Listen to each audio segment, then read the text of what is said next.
All right. Hello, hello, hello, and welcome to another live conversation. All right. Please remember to hit the like button, the share button, and the subscription button. And I'm just waiting to get some persons here. So, welcome, welcome, welcome, guys. So, for this conversation, we want to talk about, the referendum in the context of, the UK Privy Council and the CCJ. So, from the constitutional reform process that the governing party, Jamaica Labour Party, they have undertaken, there has been some, let me see now, how should I term it? Some issues on the side of the opposition in the context of, the referendum. So the opposition, as we speak, they're not in favor of the referendum. They're pretty much saying that it should be with the parliament. The parliament should decide whether we go to the CCJ or the Privy Council. And from all indications, the opposition, they are in favor of going to the CCJ. So soon I'll play a clip, from the opposition leader there, Mark Golding, or from the PNP. So I'm just waiting to get some more persons here. So there's also a poll in the chat.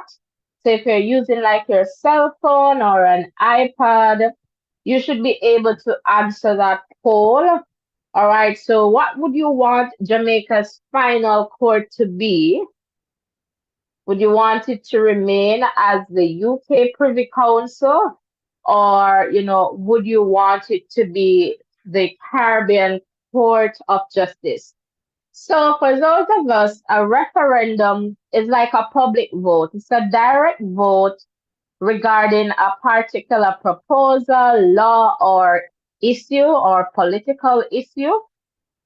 And so this is where you get, I guess, as citizens of a country, you get to vote directly, on that issue. So you have a say. So for example, it could be a question now, should Jamaica move away from the UK Privy Council to the CCJ, yes or no? And persons might say yes, persons might say no. All right, so that's pretty much what a referendum is. It's like a public vote, a direct vote as it relates to a particular issue. So as the people, you get to decide, what will happen in essence. I guess that's what it should be about. Welcome, Andrea Fraser. Welcome. And Andrea is saying yes. Yes to which one, Andrea? The Privy Council or the CCJ? Welcome. And if this is your first time here, Andrea, welcome, welcome, welcome. to the voices in education.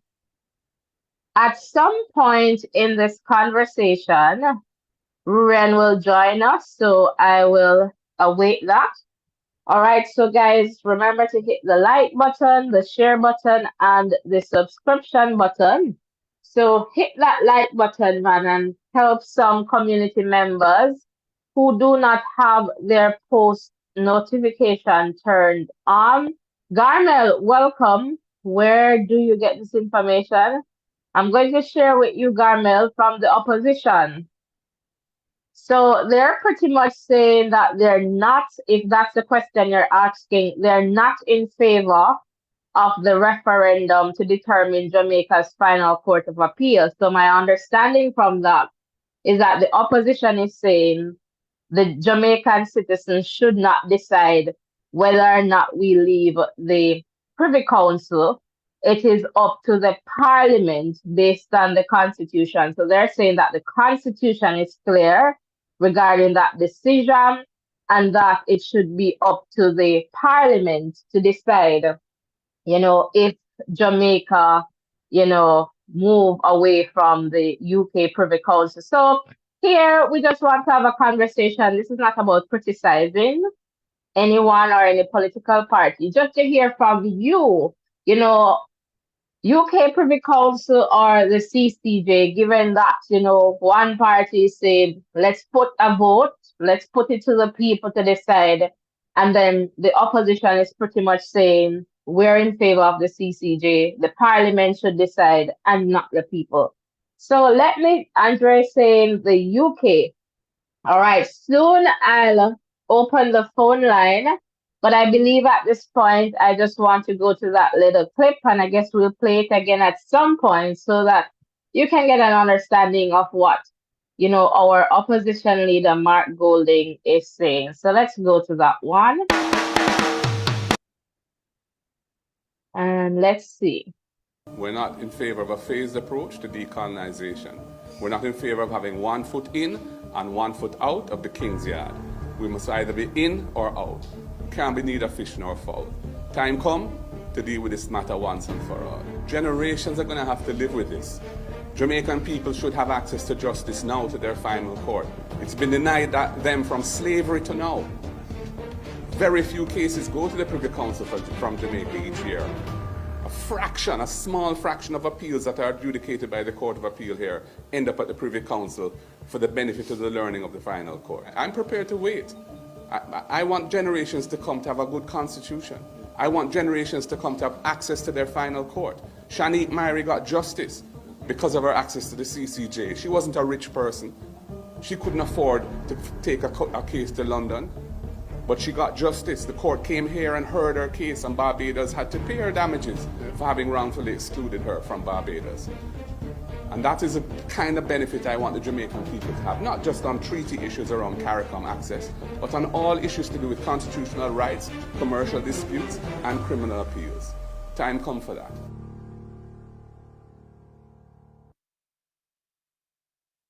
We're not in. All right, wonderful. So that was our opposition leader, the Honorable Mark Golding. And so Mark Golding is pretty much saying, if we're serious about decolonization, then it cannot be a situation where we have 1 foot in and 1 foot out. And pretty much from this clip, it's clear that the People's National Party, they are in favor of the Caribbean Court of Justice, CCJ. And by virtue of that, they're saying that, from a Gleaner article there, they're pretty much sharing that, it's a parliament that should make this decision and not the people. So my question to you here this evening is, would you like to have a say regarding if Jamaica, leave from the UK Privy Council to the Caribbean Court of Justice? Would you like to vote on this issue? And I guess that's the first question. So would you like the opportunity to vote on this issue, to decide whether or not Jamaica leaves the UK Privy Council and, go over to our Caribbean Court of Justice, the CCJ. And also, there's a poll in the chat there, which court would you rather to have as Jamaica's final court of appeal? The UK Privy Council or the Caribbean Court of Justice? So the WhatsApp line is open. The phone number is on screen. Would love to hear from you. Don't be afraid to give us a call. And just to remind us that this is a safe space where we share and learn from each other. We do that in a respectful way, so we don't bash anyone, we don't belittle anyone, we don't disrespect anyone. And we understand that we have different views, and that is okay. There's a lot of richness that comes from diversity. So you having a different opinion is totally okay because we get the opportunity to learn from each other. All right, so I'm seeing there Garmel is saying the UK is very expensive. And absolutely, that's one of the arguments in terms of the pros and I guess and cons in terms of going to the Privy Council, right? In that sense. So would love to hear from you guys. You can definitely comment in the chat. All right. And you can also give us a call. We would love to hear from you just to hear your voice on this issue. So far with the poll in the chat, 60%, 60% of the voters, they're saying that Jamaica's final court of appeal should be the UK Privy Council, compared to 40% saying the Caribbean Court of Justice. So I'll continue to keep an eye out on this poll, but at the same time, I would love to hear from you. So as you enter, please remember to hit the like button, the share button, and the subscription button. And let us know, should Jamaica stop using the UK Privy Council, CCJ? Would you like to have a say in that context? Would you like to vote on this issue as to whether or not, Jamaica leaves the Privy Council? So that's a very important question. And I would love to hear from you, just your views around that. So the WhatsApp number is on screen. You can give us a call via WhatsApp. Would love to hear from you. And you can also share in the chat. Please remember to hit the like button, the share button, and the subscription button. So again, based on my understanding from the opposition leader, Mark Golding, he's saying that, we don't need to have a referendum, a public vote, a direct vote on this matter regarding, moving away from the UK Privy Council. And it should be up to the Parliament to decide that. So would you like to have a say as it relates to if Jamaica moves away from the Privy Council to the CCJ? Would you like to have that vote?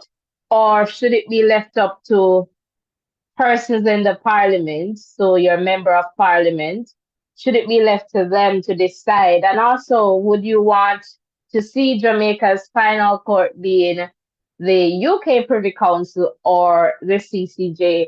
Would love to hear from you. So please give us a call.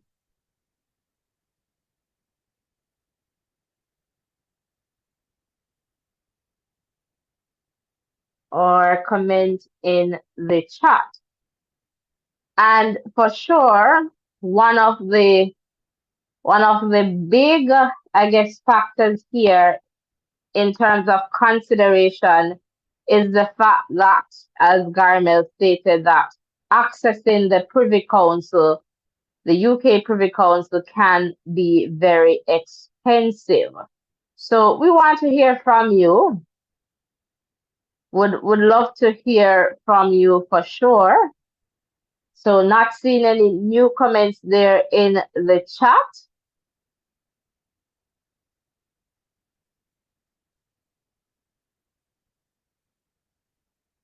What would be some arguments, I guess, for the Privy Council if it is that you would like to see the Privy Council? Why? And if you want to see the CCJ, why?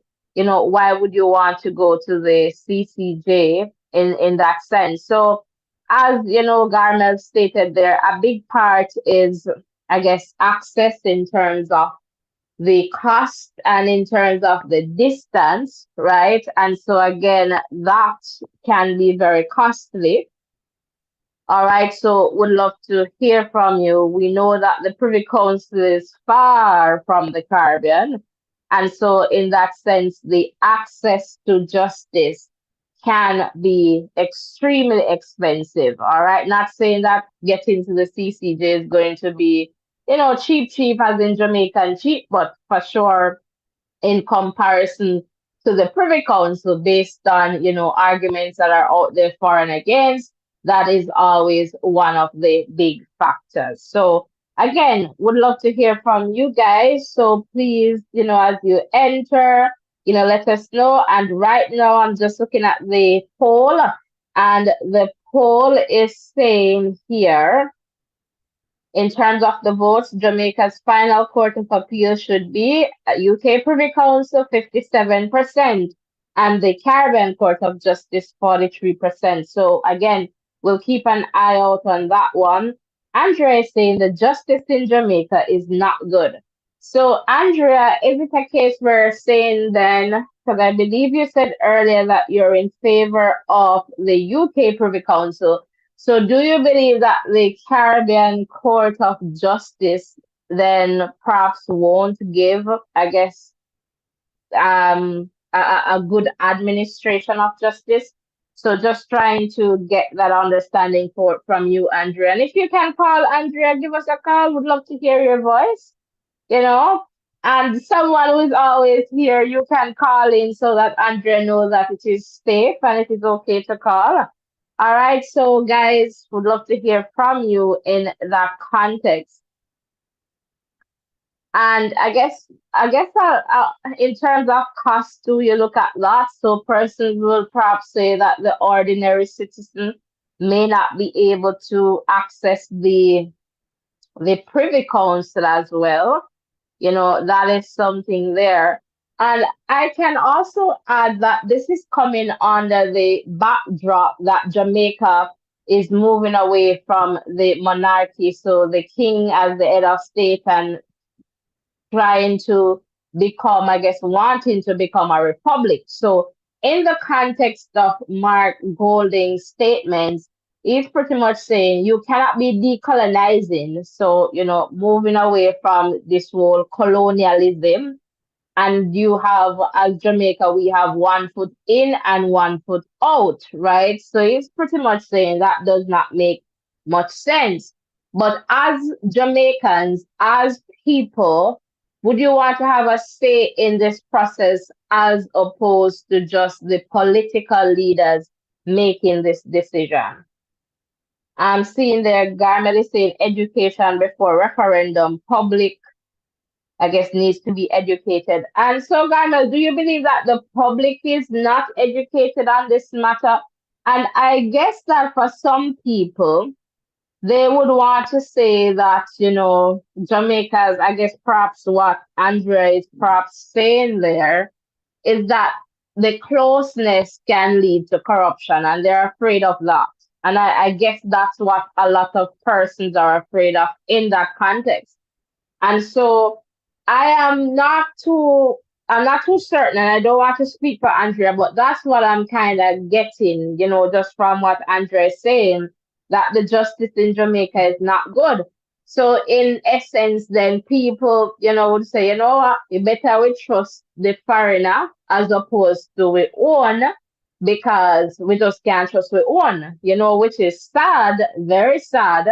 But is it time to, for example, give the CCJ a chance? But in that too, if we go to the CCJ, I doubt that can be reverted, that decision. It just means that we have to stay there, right? And so that too, is another consideration. So it has to be something that we take into account in that sense. And some persons, it doesn't matter, what the situation will be, they will still hold on to their views. And, in terms of, it doesn't matter how much information you share, they will still hold on to their views. But I feel that right now, perhaps this conversation about a referendum may not be the best time, given the political climate in Jamaica. So a general election is coming up. It would be good to have to hold the referendum at that point if we're thinking about being cost in terms of cost, but at the same time, you don't want people to vote along political lines, right? So if it is that, say, now we know Mark Golding is for the CCJ, then, as if you're supporting the People's National Party, then you're going to vote for the CCJ because, Mark Golding is for the CCJ. And so we want to perhaps move away as political leaders, perhaps move away from kind of, weaving this aspect into politics. I don't know if you understand what I'm saying. I mean, everything is politically aligned, but trying to kind of push it away from that agenda, especially with the political climate. Because we now need to think about, us as citizens, that as an ordinary Jamaican, this is the same justice system that I am going to go through. And as the leader of the opposition, this is the same justice system that I'll have to deal with if I need to deal with that system. So just looking at it, from the standpoint that we're Jamaican citizens and, not necessarily from a political vantage point. So, that's what I am referring to there. Garmel is saying it's not yeah, it's a Caribbean Court of Justice, but I don't remember how that structure is set up, and so we understand that it's not a Caribbean court, but I guess even some persons is saying, with some persons are saying just with the closeness, they just don't they have trust issues, and I guess people can understand that in terms of that aspect of it.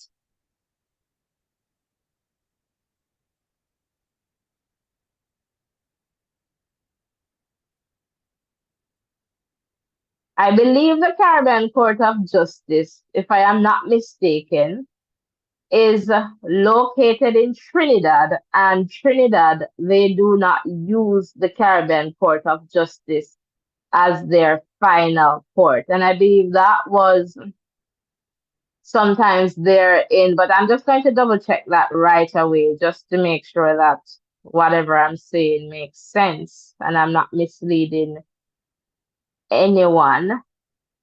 All right, so I'm just doing a quick search here just to find out.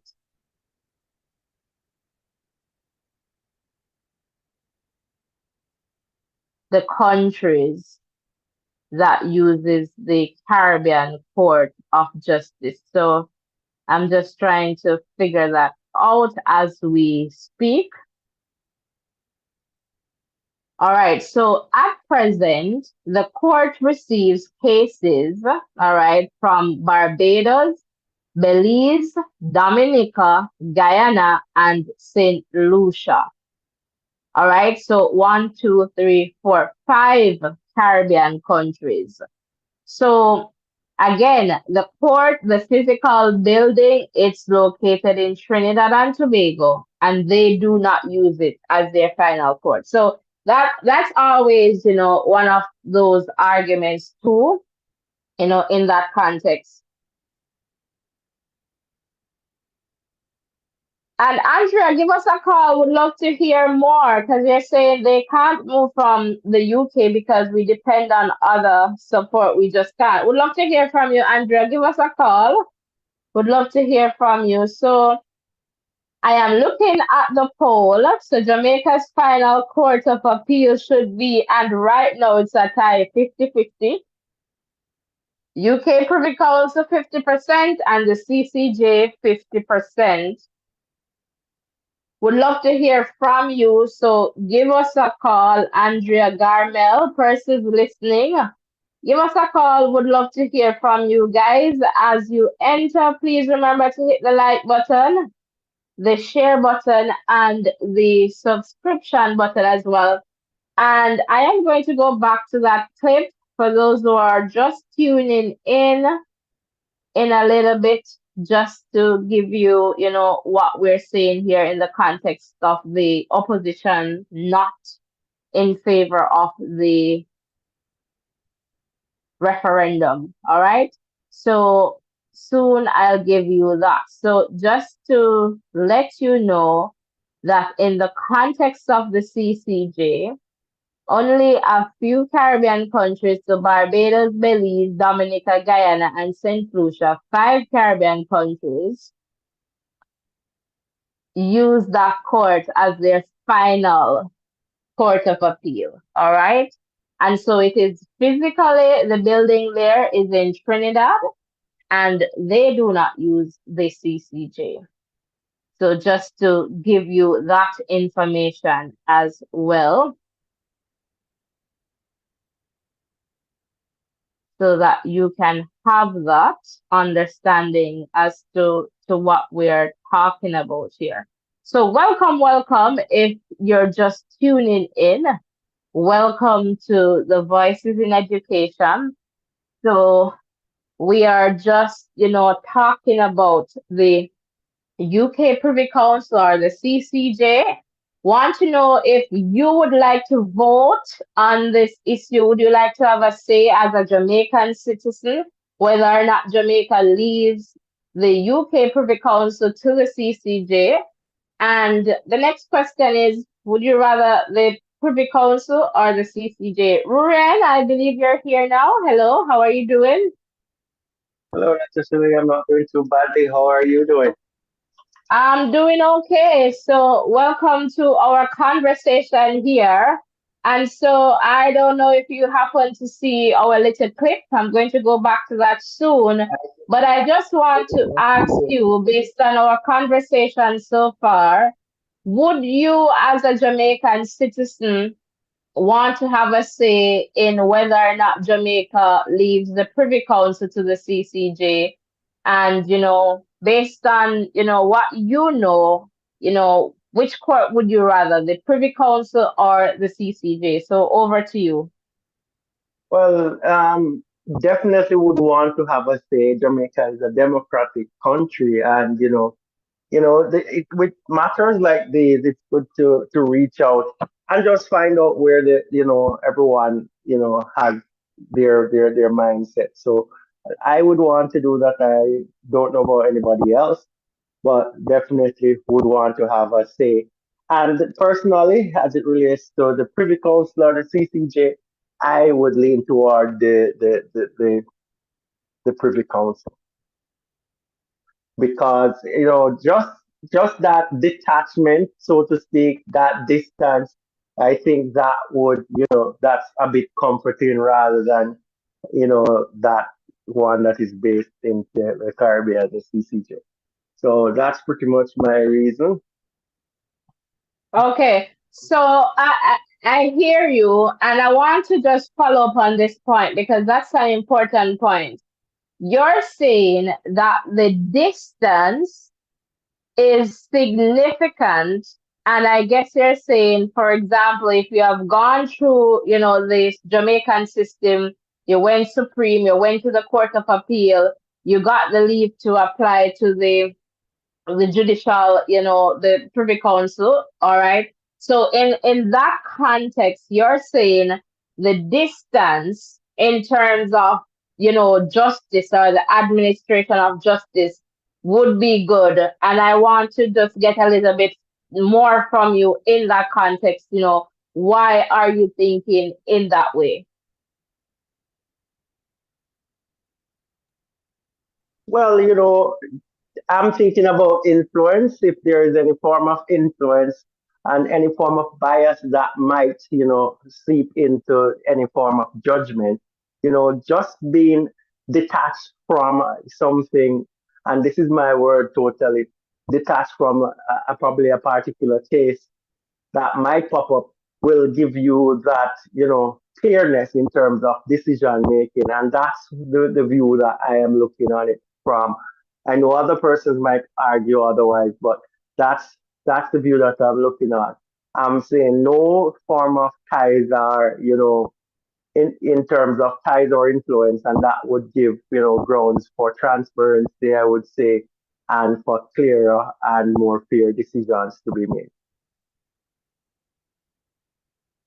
Okay, so I guess then, Ruran, we could perhaps turn that and perhaps very much related to what Andrea was saying there in the chat, in the context of, I guess, trust and confidence in the system. You feel that, that might be lacking from the this Jamaica going to the CCJ.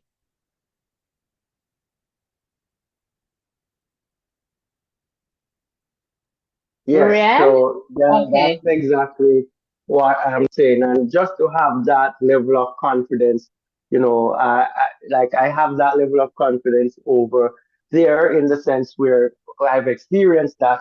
I don't know too much about the CCJ, but I am thinking, keep the Privy Council because of, those reasons.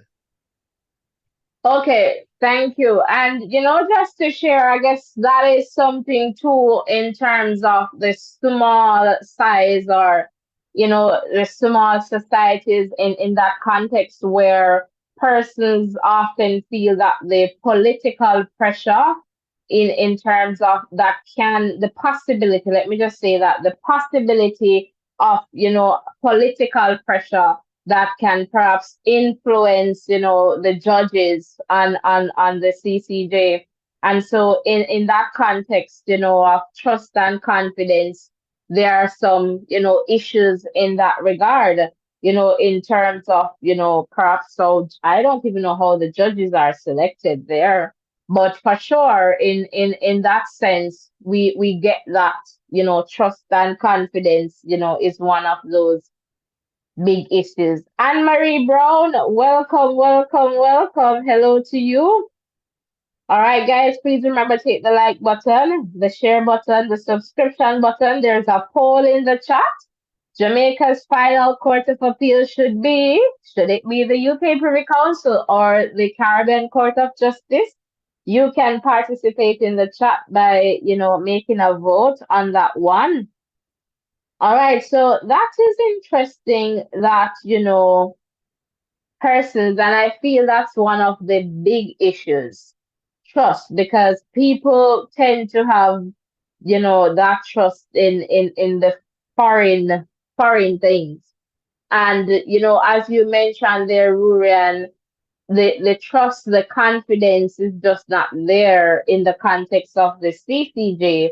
So you would rather the UK Privy Council because physically there's a big distance, and you're saying based on the distance physically and the fact that I guess the UK is a big society, it is kind of impossible for that kind of political pressure, to influence, decision making or the administration of justice in that context. And so that's a point there. And we take that and we understand that for sure. So I am going to go back to this clip so that persons who are just tuning in can get an understanding of where the opposition stands as it relates to this issue. And it's really a part of the bigger picture of Jamaica moving in terms of becoming a republic. So doing away with the monarchy, so the king as the head of state. So in that context, there were some constitutional reforms being carried out, in tandem with the opposition, I believe Donna Scott and Anthony Hilton, they were on that committee. And so after, I guess, a while, and they were pretty much somewhere ready, as in the committee, to submit to Parliament, we were informed that the opposition had some issues. And I don't want to talk about the debate between the government and the opposition, but we're just going to focus there. They had some issues, in terms of some of the reforms. And so one of it is that the opposition is saying they do not want a referendum. They're not in favor of a referendum.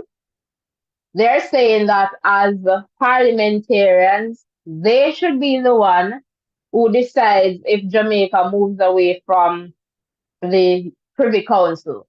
As it now stands, it is clear that the opposition, they are supporting, or at least let me say, Mark Golding is supporting the Caribbean Court of Justice. So it is clear, what his stance is. Not too sure what the government stance is at this point, because they were saying, put it to the people, let the Jamaican people decide if we go to the Privy Council, if we stay with the Privy Council, or if we move on to the CCJ. So let's go to this clip.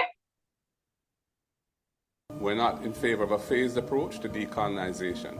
We're not in favor of having 1 foot in and 1 foot out of the King's Yard. We must either be in or out. Can't be neither fish nor fowl. Time come to deal with this matter once and for all. Generations are going to have to live with this. Jamaican people should have access to justice now, to their final court. It's been denied them from slavery to now. Very few cases go to the Privy Council from Jamaica each year. A small fraction of appeals that are adjudicated by the Court of Appeal here end up at the Privy Council for the benefit of the learning of the final court. I'm prepared to wait. I want generations to come to have a good constitution. I want generations to come to have access to their final court. Shanique Myrie got justice because of her access to the CCJ. She wasn't a rich person. She couldn't afford to take a case to London. But she got justice. The court came here and heard her case, and Barbados had to pay her damages for having wrongfully excluded her from Barbados. And that is a kind of benefit I want the Jamaican people to have, not just on treaty issues around CARICOM access, but on all issues to do with constitutional rights, commercial disputes, and criminal appeals. Time come for that.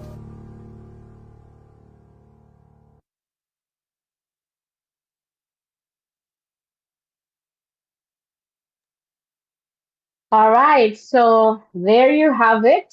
So welcome, guys. If you're just tuning in, you just heard from the opposition leader there, Mark Golding. All right, so welcome. And again, lots of arguments there we can think about in the context of the Privy Council, like arguments for the Privy Council. Some will say in terms of, good track record. And I guess we have to give the CCJ a fair chance. They too have, a good track record, I would say.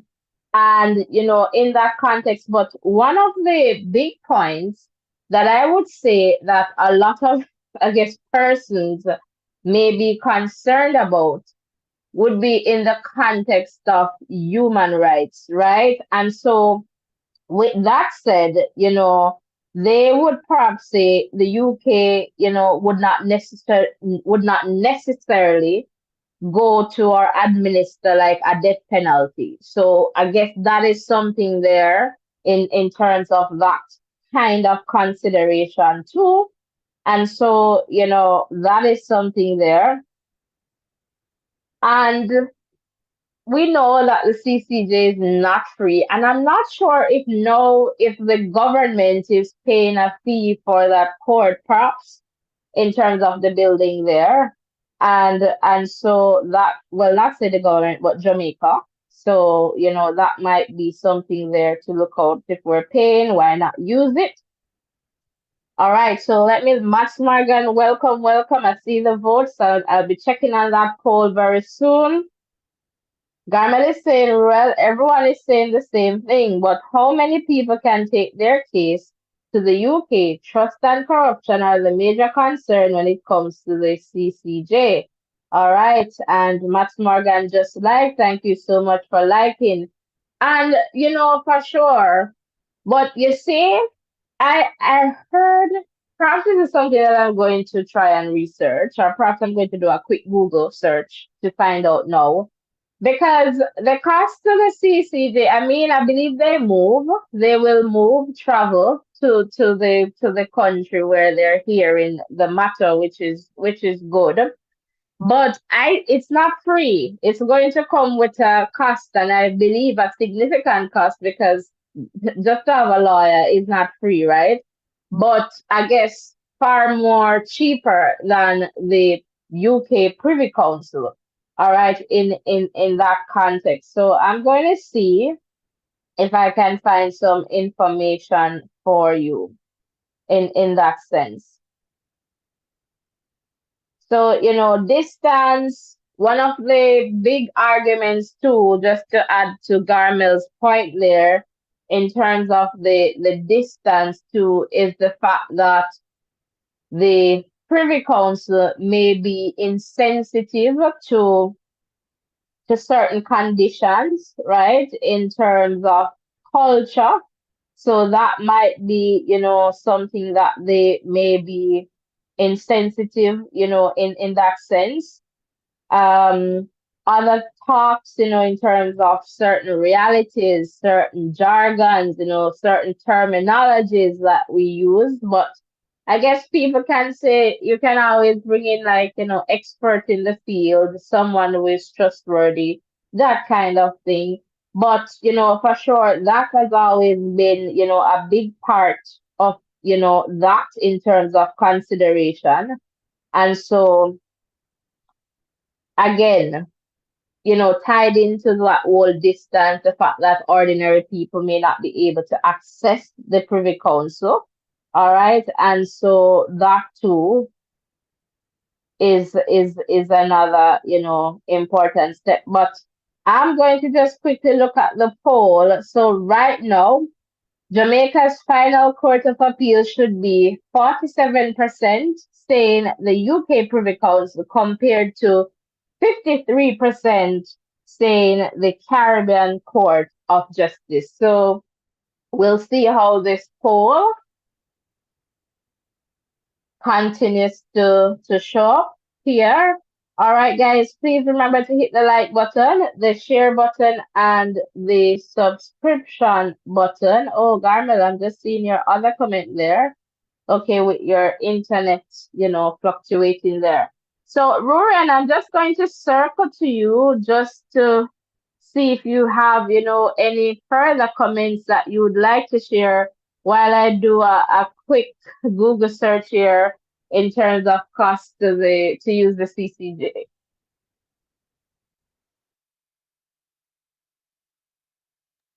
Okay, Natasha Lee, I was listening to the clip there from the opposition leader, and he made some points there that in terms of cost and just the general cost, and even the fact that persons have used the CCJ and have gotten justice. But I think both courts are both final courts. They have their pros and their cons, and I've heard arguments for and against. So as you were mentioning, the fact that persons will be making decisions when they're not, familiar with certain aspects of the culture, that is always something that's good to have persons who are knowledgeable. But at the same time, we could look on the other side that says that, persons who are knowledgeable are often connected to the cases, and that creates that sense of bias. So it's kind of a 50-50 thing. But what I would say is that give the people what they want. And, by giving them what they want, I think get that referendum out and have persons decide what they want, similar to how we would have an election, and decide what final court most persons want. And I guess most persons will be happy in that regard. The other point that I want to raise too is how much, how many Jamaicans could access the CCJ in terms of that financial aspect as well.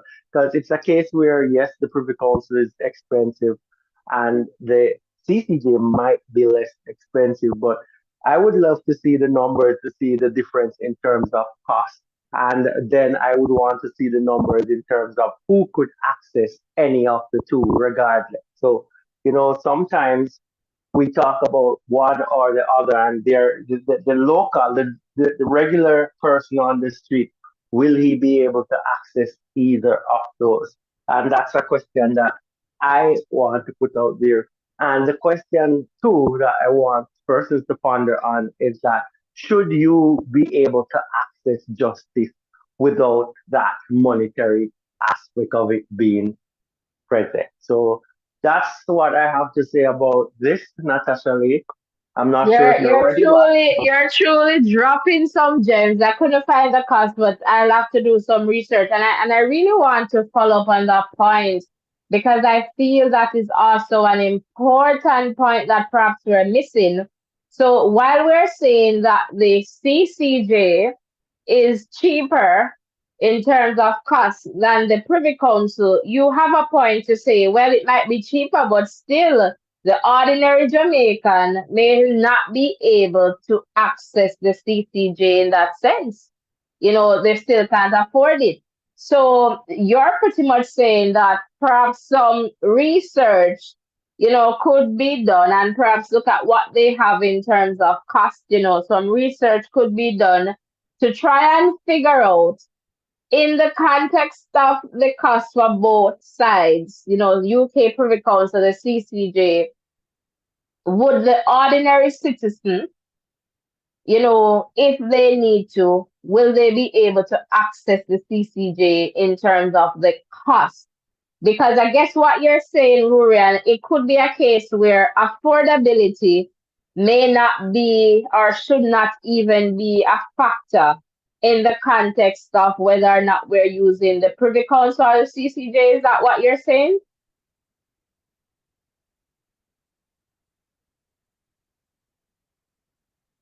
Rurian? All right, I guess yes, Rurian is I'm going to. here. Okay, I'm here, awesome. Natasha Lee. Yes. And that's what I'm saying. If we're talking about justice, then money should not be the issue, and that's where it's going to come back to. Will you be able to access justice? If you ask yourself now, if you were able to, if there's a case brought against you, will you be able to access justice? And I think that's where we're having a problem, where first justice should be something that's easily accessible, and I don't think that's going to happen. So in essence, I'm wondering too if how persons would view, either. It's like, think about, you have lobster, and you have, those high end food, and a person say, which one would you prefer? And you know that you can only afford regular chicken. So it's kind of meaningless to some person, or could be meaningless to some person, because they won't be able to afford either. And that's where my Okay. reasoning goes. Okay, wonderful point taken there, Rurian. Thanks for sharing. Guys, please remember to hit the like button. All right, hit the like button, guys, while you're voting for in the poll there. Please remember to close the X, hit that thumbs up button as well. Hit the subscription button and give us a call. Would love to hear from you. So we're talking about here the CCJ and the UK Privy Council. Which court would you want to be the final, court of appeal for Jamaica? And also, would you like to have a say in this decision as to which court, Jamaica uses as its final court? So we would love to hear from you. So give us a call, guys. Give us a call. We definitely want to hear from you. And, so far I can tell you that the opposition leader is pretty much in favor of the CCJ. All right, so welcome, welcome. If you're just tuning in, please remember to hit the like button, the subscription button, and the share button. And let's see who you think is going to give us a call, Rurian, first. You know you always win, but let us see who you have in mind this time. I think a male will call in this time. Still sticking with the male, so I think a male will call it first this time. All right, so one of my ladies, please surprise Rurian and give us a call here. Be the first one to call. The WhatsApp number is on screen there, so don't be afraid to give us a call. And soon I am going to go to an article just to share some more with you, but please don't be afraid to give us a call. All right, the WhatsApp number is on screen. All right, guys, so give us a call, give us a call. Would love to hear from you. All right, so welcome, welcome, welcome. If you're just tuning in, welcome, welcome. Please remember to hit the like button. All right, that is definitely important, and the subscription button as we continue to grow stronger together. All right, so your support is definitely important, and I'm here just looking to see if I'm missing any calls. Not seeing that I'm missing any calls just yet. So again, want to hear from you. Really, really want to hear from you because this is a very important topic. And, would love to hear from our community members for sure because, this is definitely, definitely important. And so we definitely want to hear from you. So don't be afraid to, just give us a call and or share in the chat. Also, let me know where you're tuned in from. So roll call in the chat there. Let me know where you're tuned in from. Right now, the votes, so UK Privy Council, so Jamaica's final court should be 41% saying the UK Privy Council and 59% saying the Caribbean Court of Justice. So we'll continue to monitor that. Ruren, can I tell you, we have more votes in the poll than we have likes. Love to hear from you, Ruren. I guess a lot of persons they're finding this topic to be, one of interest. So guys, give us a call. Somebody just call us. Would love to hear from you. Again, this is a safe space where we share and learn from each other. All right, we do that in a respectful way, so we don't bash anyone, we don't belittle anyone. All right, so that is definitely important, and we understand that we share different views, different perspectives. So that is definitely important in that context as well. There is so much richness in diversity, and we learn from each other as well. So don't be afraid, man, to give us a call. We want to hear from you. Definitely, definitely want to hear from you. So let me just see in the chat there. I need to perhaps refresh that. I am wondering if I'm missing, any comments. So I'm going to try my best to just refresh the chat just to see if I'm missing out on, any comments there. So again, guys, please, remember to hit the like button, the share button, and of course, the subscription button. And, if this is your first time here, welcome, welcome to the Voices in Education. All right, this is a safe space where we share and learn from each other. So what we're really talking about here, is, would you like to have a final say in the context of, which final court Jamaica uses, and also what's your preference, the Privy Council or the Caribbean Court of Justice? That would definitely be, important for you as a person when you're thinking about, justice. And, want to hear from you. What are your views in that context as well? So I promised to read you an article, which I believe it's basically what the opposition leader was sharing. So I'm just going to try and find that. And one of the things, in that context is that Mark is just pretty much being tough because he's saying if it is that, the constitutional reform does not include having the CCJ as the final court of appeal, there is pretty much willing to pull that support.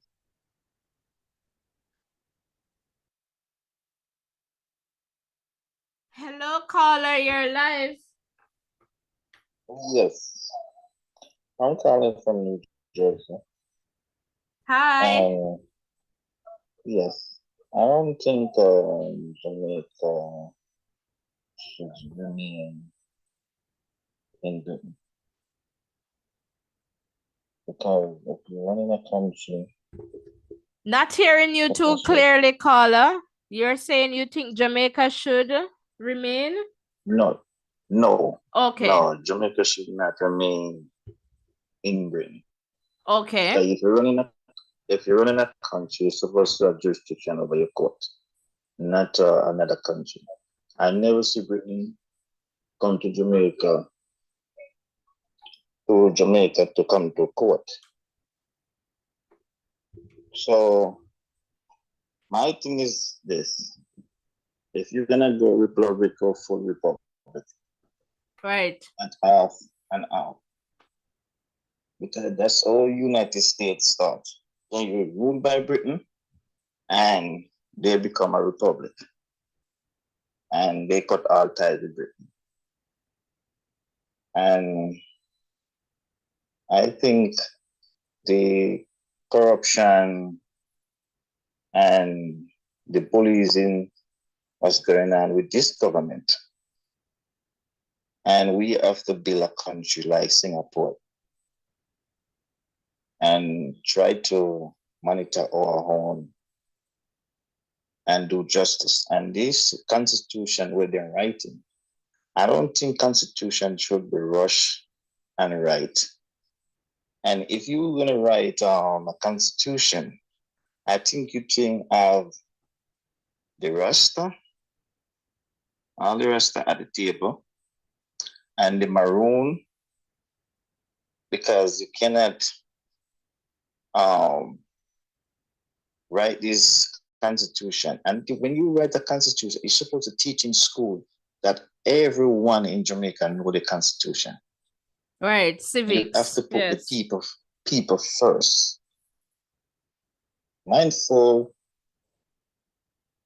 And the thing is this, there's a lot of things to adjust.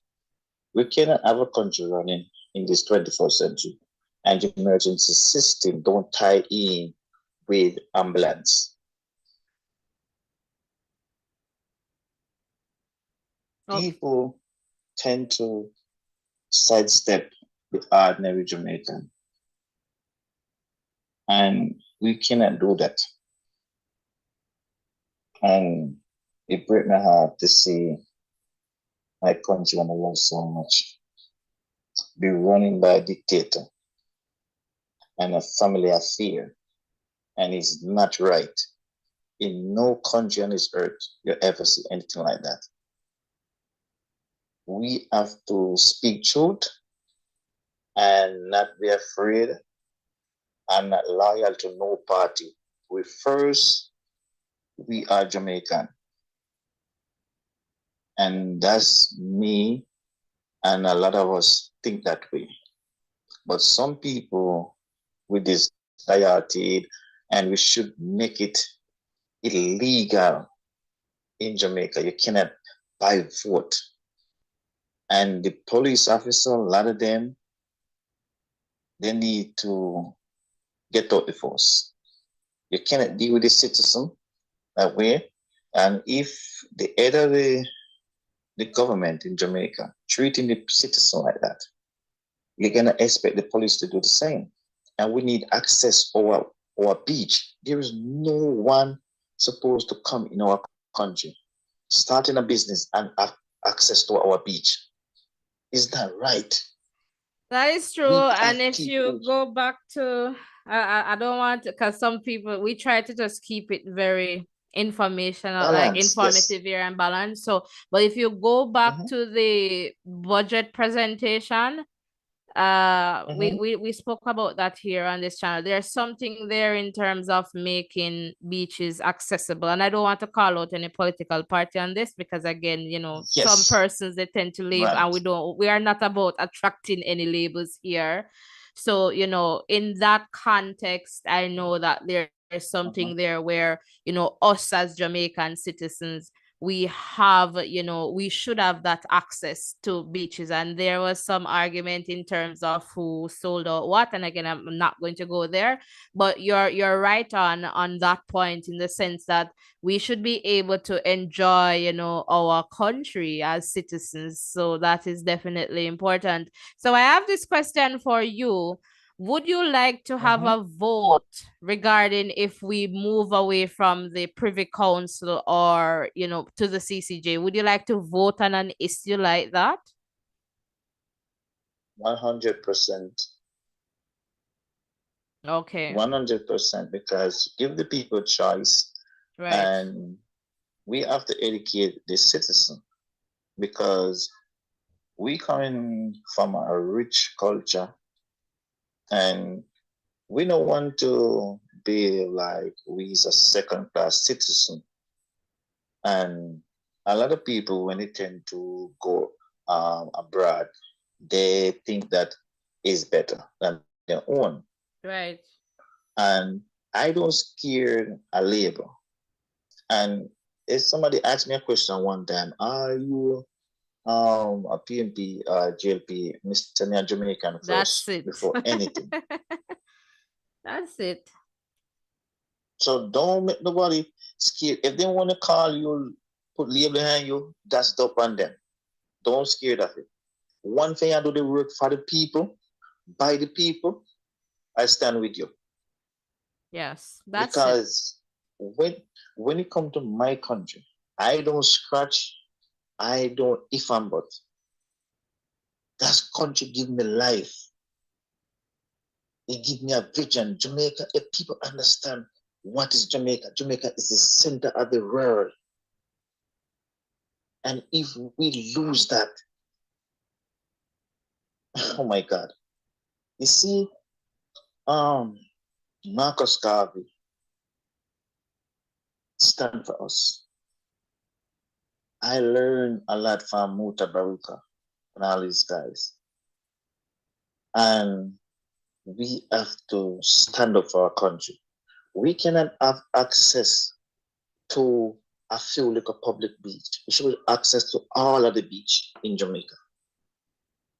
We don't have nothing to do pleasing other people and make our uncomfortable. We have to balance it between security and the citizen. You cannot have in Jamaica and you go, for example, I go to Jamaica, me and my friend, he's a police officer from Philly. And we go to Cherry Garden. So we was walking on the street. Next thing I know, police officer pull up, what are you doing here? In your own country. I go to Montego Bay, I don't remember the place called Montego Bay. It's the same thing happened. And if they see other nationality, we're not from Jamaica, they're not gonna ask them that. But because you don't fit a certain look in terms of status. Yeah, exactly. And it breaks my heart because in my own country, you're gonna ask me what I'm doing here. I don't understand that. We cannot have this in this 21st century. You suppose you can go anywhere in your own country without because nobody asking you what you're doing here. Who are you to ask me that question? This is not Nazi Germany. You cannot do that. And we have to have love. Look what's going on in our school with our young youth, with just killing each other. And teacher cannot speak to these. Come on, we have to get a hold of the country. We cannot be a hold of the country. The banking system is trying out to joke. The hospital is no good. This politician, they say they love Jamaica, and as soon as they get sick, they go overseas to doctor. Yes. We cannot run a country like that. We have to hold this politician accountable. What them do? Them sign some contract in the name of Jamaica. If you look at the contract, it's a joke. Like they're scared of some people. No. The citizen of your country come first. With anything we do, you have to put them in the back of your head when you're signing something, doing anything on behalf of them. Let them know what's going on. I love my country and I don't scare to defend it. Wonderful, wonderful. Is this your first time calling us and being here with us? Yes. Welcome, Yes, my first time. welcome. And if you don't mind sharing your name, that would be good. My name is George. George, welcome to Voices in Education. We really appreciate you calling and sharing. Please be a part, join us and be a part of our community. Really appreciate your voice and, just sharing your perspective. This is a space for that. And, that's what we do. And we keep it, respectful and safe so that you feel valued all the time. You feel comfortable coming here to share. Yes. Thank you. Thank you so much. I'm gonna hang up and let somebody, get another chance to call and keep up the good work and keep it fire. Don't scare the labor. Just keep it going. Thank you so much, George. All right. Thank you. Rest up. Good night. I'm gonna keep listening. Bye-bye. All right. Bye.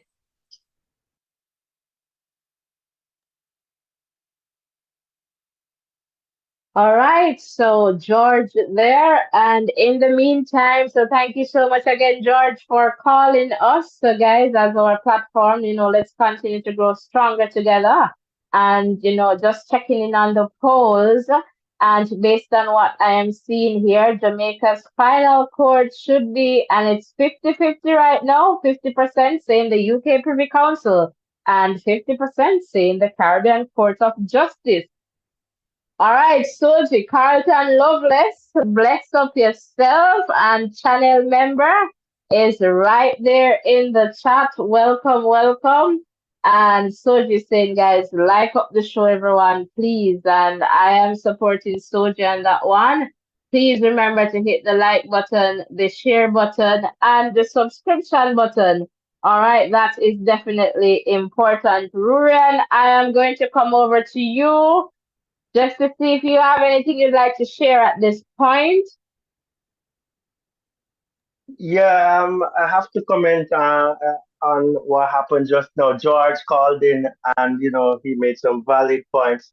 And I could hear how passionate he is about his country. And we need to have that passion for our country and, try to find ways and means of getting our country, to be a better place. We have such a beautiful country and, we should all have that passion for our country and we should make the decisions that will influence our country to to grow, to develop, and to be a better place for the younger generation. So as you rightly said, hopefully George becomes a family member here so that we can continue hearing those wonderful stuff that he has to share, because I know he has more left in the tank, but he's just making sure other persons can contribute. So thank you so much, George, for your contribution. Really appreciate it. Back over to you, Natasha. All right, wonderful, wonderful. And I see persons are popping in and voting and apparently just leaving. But while you come in and vote, just make a little like, just hit the thumbs up button and hit that subscription button. So I believe we're getting another call here. Yeah.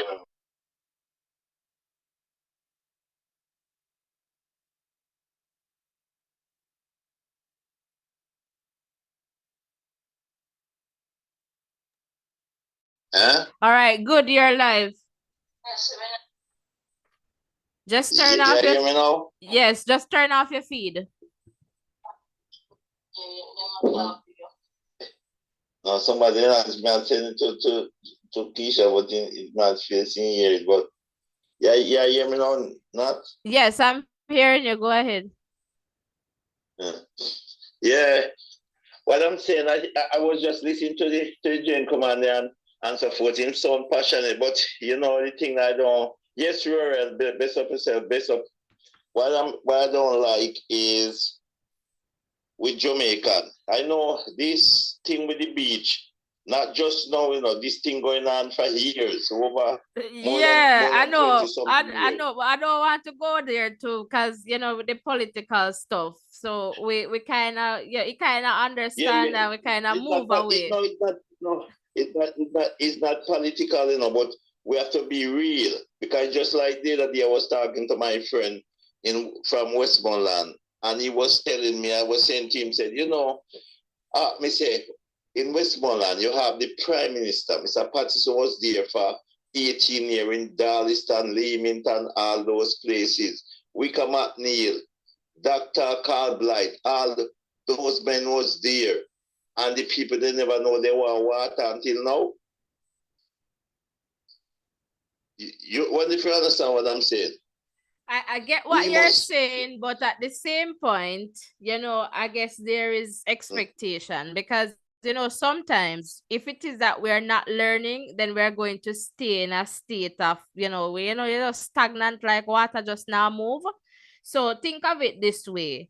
I grew up in a community, right, where there was a particular party that led that place to this day, perhaps they're still there, right? And so if I am of the view that, okay, I am not going to say, you know, contribute or do anything for my community because this party down there and then just not going to do anything. Like, I guess I am part of that stagnant water just not moving where if I am in a position to help, I can help because I am thinking beyond a particular color. I am now thinking about, you know, what the future of Jamaica can look like. So if it is that I can put, say, a skills training center there, I can't keep looking at the fact that, you know, this government did it for how much years and they never do that. The reality is there, but how do we move away from that to reach, you know, at a better place where we can look beyond the politics? The politics is always going to be there, you know, but that is what we want to do. Just try to move away from that to say, you know what is true? Yes, that never done, but history. But what can I do as a citizen? Does it mean that I am going to change how I vote to get somebody else to, you know? And if you look at Westmoreland at one point, when the last election in terms of the voting, how that looked down there for them in terms of the color. So, you know, people at times, albeit sometimes slow, they will understand and learn and grow at some point. Some of us will learn faster than some. Similar to like when we're going to school, you have some people, slow learners, they don't start out as quick, but eventually they become so good in terms of just bettering themselves and being, you know, some top persons in society. You wouldn't know, say, boy, when you're there at class with that boy, they know that boy the dunks couldn't read, but look at him now. So sometimes it takes that for people to just realize and smell the coffee to realize, we can't deal with this no more. So we need to move from, yes, we're stagnant here, so to a place where we can allow the water to flow now. So we need to kind of, you know, look at it that way, I feel. Yeah, yes, I hear what you say. What I was saying to some of my friends them that, listen, if we're gonna passionate about things about Jamaica, we should always passionate, don't matter which political party in power. Not because you Right. favor one and me in favor one. Because, and I said, it's thing we should stop this color, because this color thing look like it fool the people them, you know. When they come out and the orange and green, you know, fool the people them too, you know. So we should say just Jamaica. If we're talking about Jamaica, we're passionate about Jamaica. Make we passionate about Jamaica all the time, not just passionate about Jamaica sometimes. Because you have when Jamaican people must cut out of this thing with this JLP and PMP, where when JLP everybody silent, when PMP PMP silent, when JLP them silent, don't matter what them do. No, deal with performance. And what I hate, if you is there and your man come win for running for 5 years, you want the man to do what that one next person never do for 30 years. No, that it cannot work. Yeah, I This get is that. what I'm talking about. Yeah, I get that. Some things take time, and this Rome wasn't built in a day. Yes, but it cannot work, because I see when I go Jamaica, when I go down Jamaica in December, and I was going through some country and see the work that the people them that were no road never, then I see road now, and I see, and when I look, no government can build back, no matter which government you is, you cannot build a place in 5 years or 3 years. No, you cannot. So you have to just work with it. Everybody cannot get help one time. No one government can help Jamaica. What can help all of Jamaica one time? No, even now in the world, no one government can do that. Things are in place, and they work, because remember, you have people go and live at some place where no water is too, and no road. So they have to go consider to get road up there, and then people they want road, and people not looking at that too. You understand?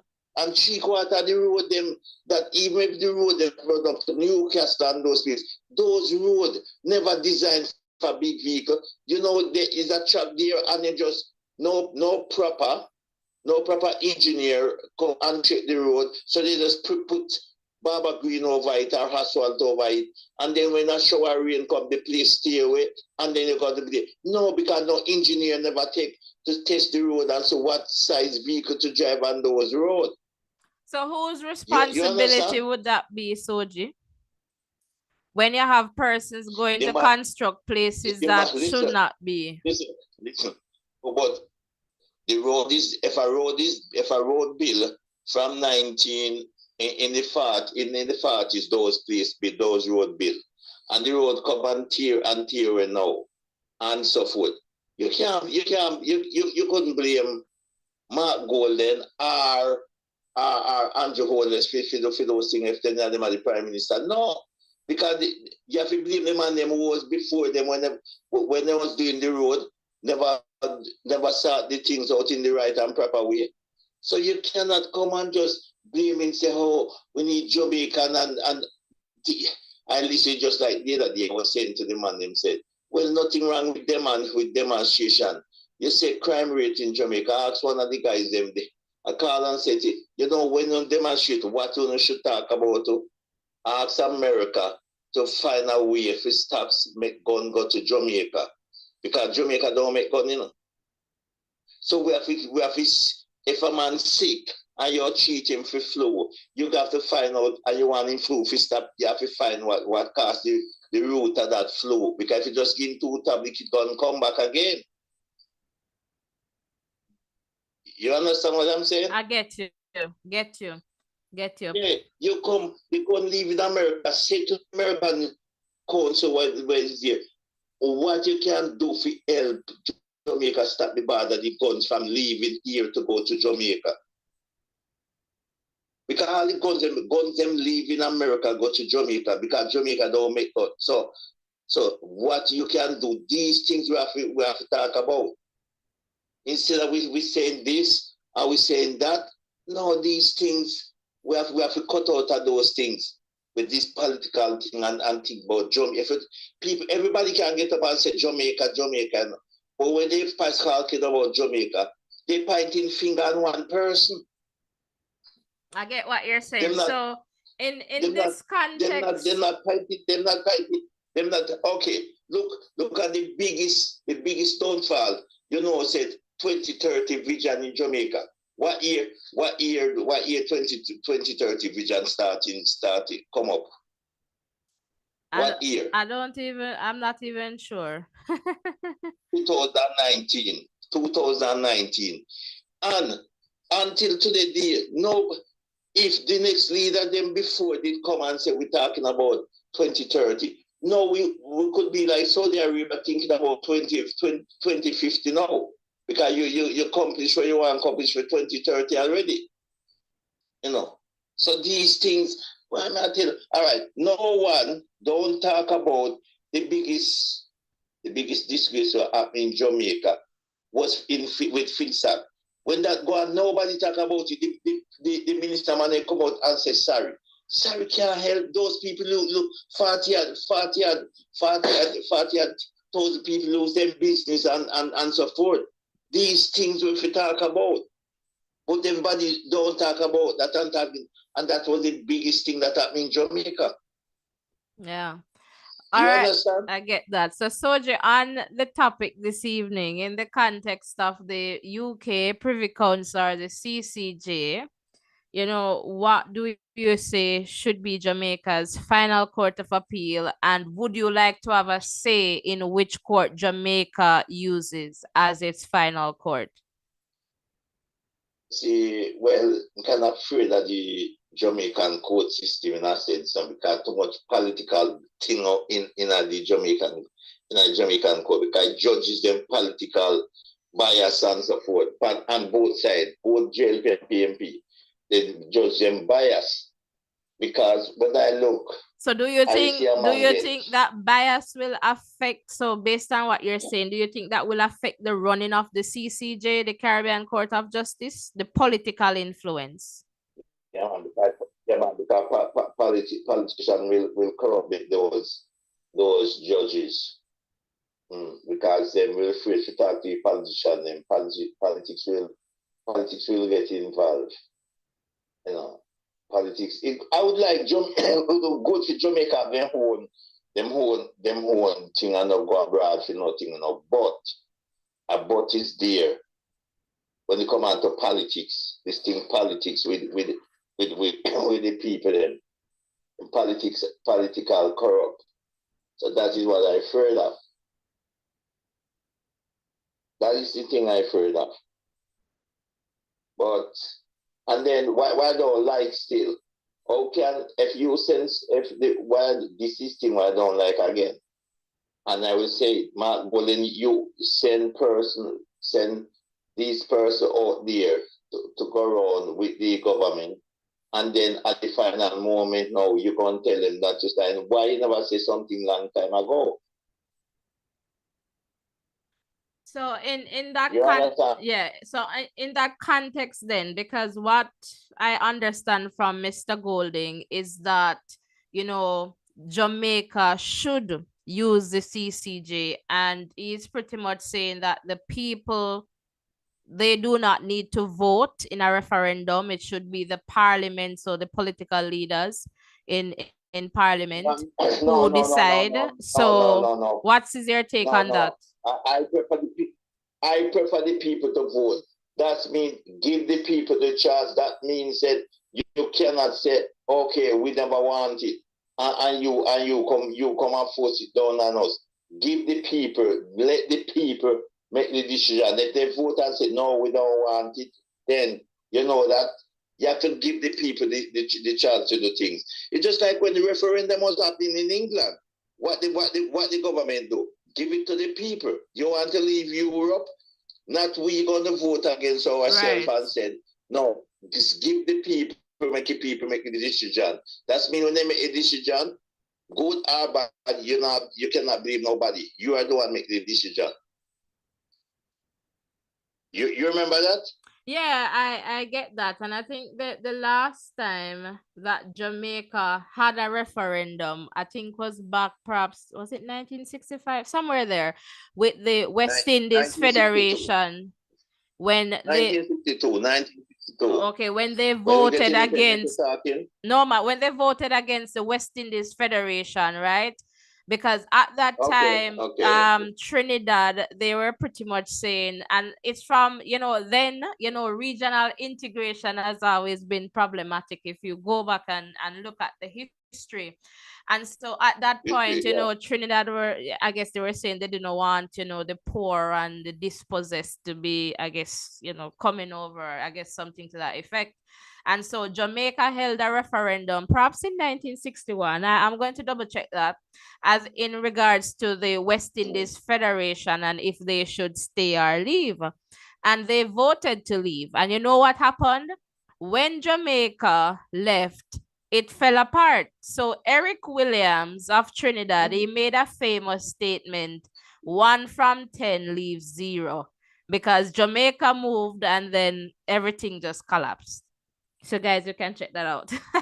So, and I feel that was the last, that was the only, perhaps, well, the last, let me just put last because I'm not so old, referendum that was held in Jamaica. So in terms of this, because it's really one that a lot of persons have a say about, and I think so far what I'm hearing is that there's a big trust, issue in regards to that political, influence, that kind of thing. So I feel too that perhaps give it to the people. So when they decide, they can't say, they have to live with their decision, I guess.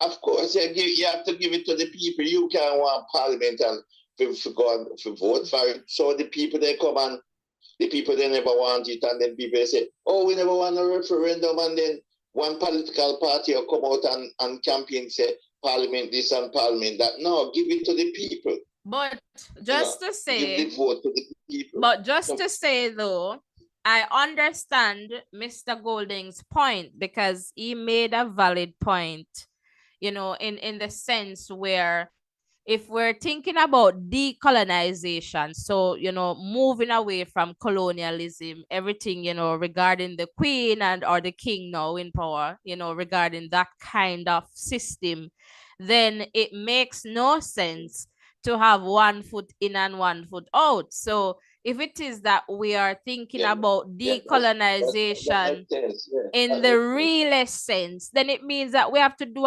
away with the Privy Council, because that would be a remnant or still something of colonization, a colonial society. So I totally understand this point. So I just want to balance this and be fair, because I agree with him on that one. I agree with him on that one, because if you're going to leave, don't make sense. You're going to be 1 foot in. So I agree with him on that one.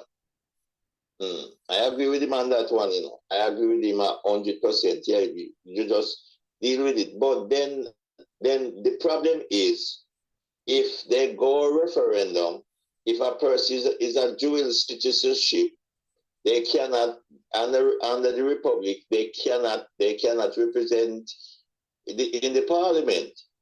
Oh yeah, that's another point. I said I was going to perhaps talk about that tomorrow or something, where he wants to Jamaica and the dual citizen. I'm not going to bring it up. Yeah, if you don't want to bring it up tonight, then fine. I'm not going to continue to talk about it. But that's how it goes. So we have to get our hat together. But I think it should go to the people.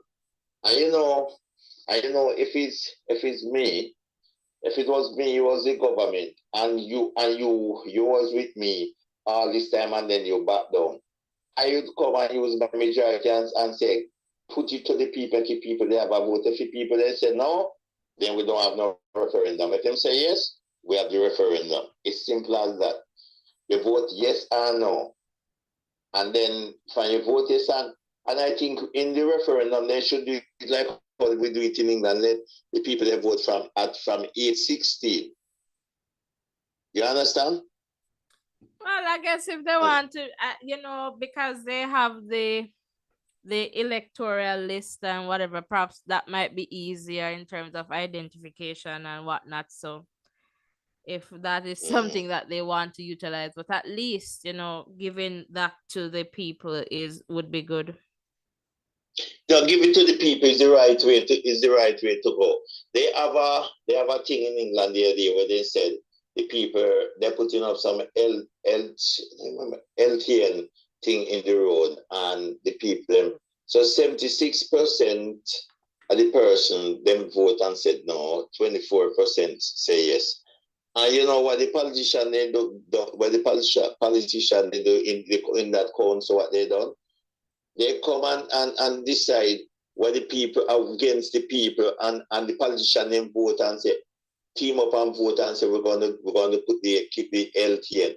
Now what the people then start to do, block the road them and so forth. So they reverse them inland in South London and so the other people them demonstrating now against it. So these things what I'm saying to you. When you give politician to do something that you never want, give the people and the people them come and said yes.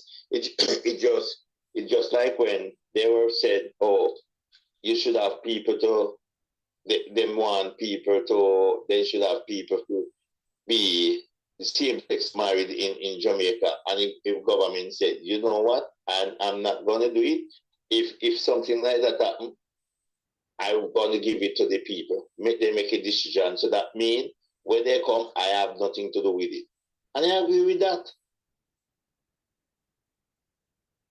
Yeah, You so understand what I'm you saying? said the people should be able to exercise their right give in the this people, one. make people exercise their right, what they want. So if the people them says, so I don't agree with this politician to decide for me when me know what. No, give it to the people. And what decision the people make, you go with it. You know, so these are things I'm talking about. But the referendum, I think the referendum, because I don't see where the king, where do I give the king how much money? Them talking about the governor general, say the governor general getting how much pay. But me say before the king come, the queen get 53 nation paying the queen for do what? See, queen died the other day. She died. The queen died left 19 trillion. The queen have 90 palaces. 90 palaces. Palace she have, 90 palace. She have different houses. And so these things and the 19 trillion. So that pound. So she could 3/4 world she could feed. And when because the queen, the king, if he goes somewhere, he don't have to spend a dollar. And this year alone is 53 million spending money in get to do what? What am I going to do with 53 million for the year spending money? So these things me said, that's why I say better we leave from him because I don't see where the queen are. So you're sure? So on that point, so you're sure it's not just the UK that gives money to the queen or the king, the monarch? UK get money, but they get money from the Commonwealth countries. Them get something from the Commonwealth country. All of them, every one of them. The church and all the churches them they then get some form of a tax from the churches them worldwide percentage. A deal me run 3 things up here, So these things I'm saying, I don't see. As bad as people say this and that. I am thinking, I'm not too sure about that one, but I think what happens is that. Well, I'm sure about it. I'm sure about it. When you look about it, don't matter what we said. What Cuba done for Jamaica, not even England, America, Canada do it for Jamaica. And you know why I say it? You know why I say it? I'm listening to you, Soji. Okay. The other day when Cuban were taking Jamaica, who have cataract, take them to Jamaica, fly them to Jamaica and scrape the hide, look about the hide free of cost, fly them from why England and England will say them control Jamaica? Why they never do something like that for the Jamaican people then? you know, to come up and do it. If anybody will come and do anything in England and these other come and come work feet. So Canada seat Canada. Cuba seat and she said the Jamaican people them about that. You know how much 100 people get back their eyesight in Jamaica and fix their eye in Cuba. Where in Jamaica if they was doing it, it would cost them how much thousand and get free flight to go to the Cuba and do it. You did it when COVID come. You see how much doctors Cuba sent to Jamaica for help with Jamaica. Meanwhile, everybody are hold on and dear doctor, how they like to take them from you. Cuba send doctors to come help us down there in Jamaica. So these things we have to look on. It's not about this man will give you $1. You have to look on something behind because anything will come to Canada, England, America, where work people them work free. But down there now, Cuba, Jamaica never go back Cuba because so they might go help them to do anything. But Cuba decided to help them as a neighbor, as their neighbor.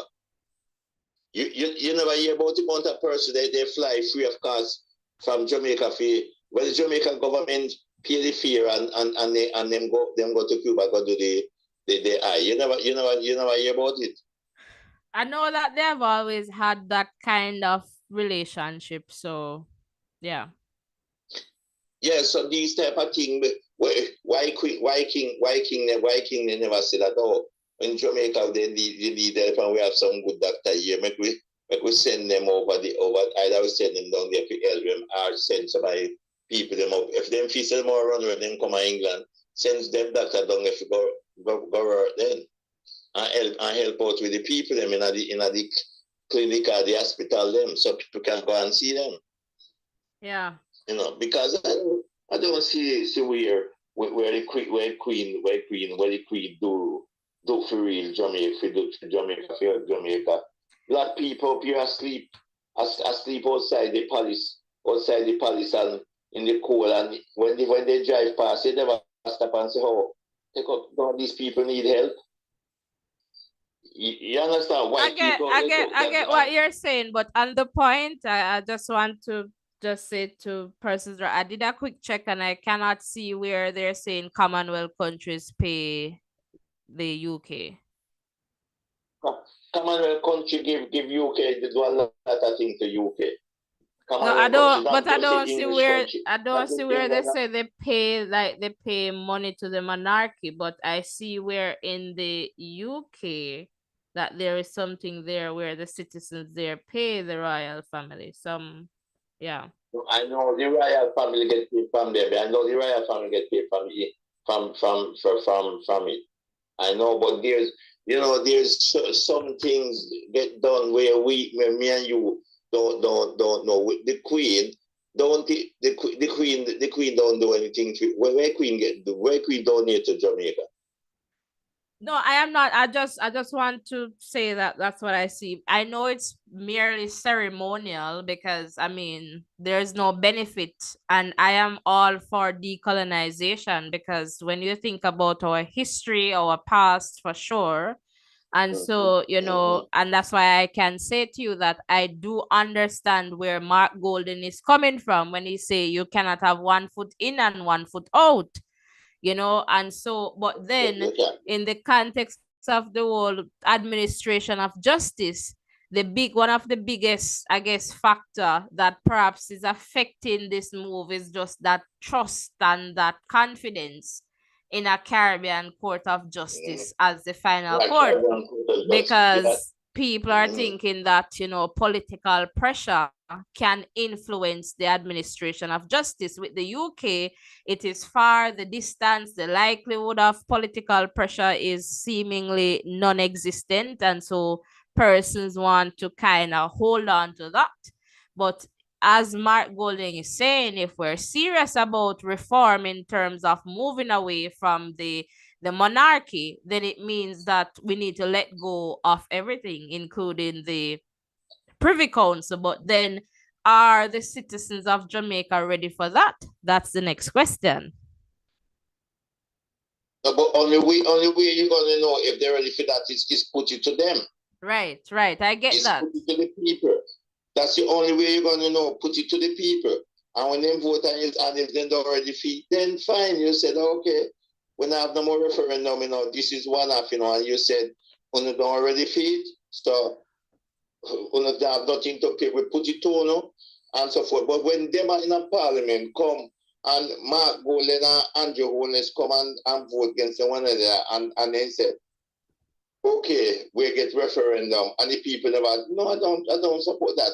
Anything you have to put it to the people. Put it to we say we're dealing with Jamaica, put it to Jamaican. Let them vote, put it to Jamaican. Let them make them vote and make their own destiny. Get that. When Scotland will go and the independent, them are fight for independent, what them do? They the whole voted. the Scottish Parliament would vote unanimous for independent. But when they say, no, put it to the people, and let the people they vote. Yeah. You understand? So For this sure. is what I'm saying. You cannot leave it to politicians to make your decision.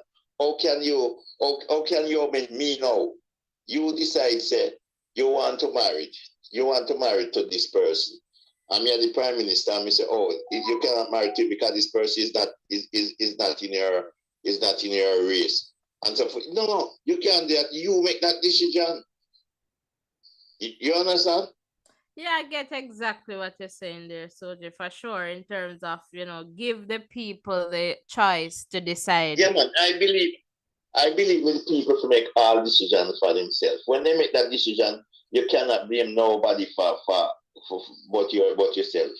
You cannot blame no one but yourself, because it come to you and you get the chance and you don't make the opportunity. But some people still go the one they say, oh, they don't want to leave. They don't want to leave England. When you look at it, you have how many Caribbean islands, and when you look at it, only Jamaica alone after that go through so much problem to go to England with visa. Barbados is not a candle country again, and he still don't use visa to come to England. You understand? Okay, I get what you're saying. And Jamaica is the one, and Jamaica rule under the king now, and still have to go through paperwork to get visa to come to England. Barbados remove themselves from the Queen and the Republic.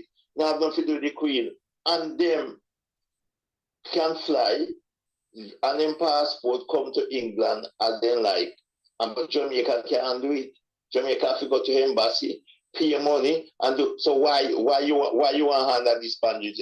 This is like you're in train and you're getting beat the same way you still want to get beaten under the train. Because if you not allow me can travel like how I used to travel, come here without visa, and you come up with this visa business. So for me, and then there's people who not Commonwealth can't fly come to England, and me where you say you're head of state for me, and me have to take visa, you have to come apply for visa to come to your country. Do you understand what I'm saying? I get what you're saying, Soji. I get what you're saying. Yes, these things we have to look at ourselves.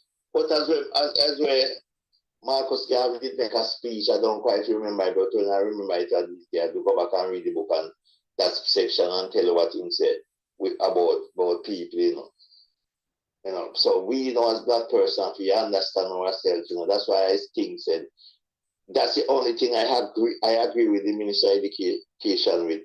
Teach when she brings the Marcus Garvey book must issue in the school and teach, and which is right, because we can't teach people about Christopher Columbus and them thing there.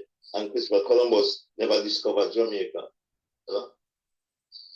Yeah. All right, totally get that, Soji. Get that. Thanks for sharing all of that. Hello? Yeah, let me make somebody come in. Yeah, I'm going to make someone else come and talk, because sometimes when I see these things, with this politics thing, it just get me miserable sometimes when I see how this politics thing going. And we all know that you're I- passionate. So whoever don't know Soji, Soji is very passionate about these things for sure. And you soon know one of his other passion is sports. So if you tune in here, you'll hear him again. yeah, man, I'm a sportsman. Me passionate, but me love Jamaica and I love. But you see, when it come, I don't like when person that would talk one way because you just have to talk reality. That's why I love the black history, you know. Because many of we don't teach black history in school for purpose. They teach about Christopher Columbus and those men. And everything they teach about Christopher Columbus when he was youth was wrong teaching. Because Christopher Columbus never discovered Jamaica. Yeah, get that But for when he sure. come Jamaica, when he come Jamaica, Harap Indian was there. So and you know, so these things, but as you said, we have to understand. So me kind of, but that's why I used to say. You remember back in? I don't want to go down that road now. All right, save that for sure. Yeah. You too, Have a Soji. good night. Thanks for calling. Yeah.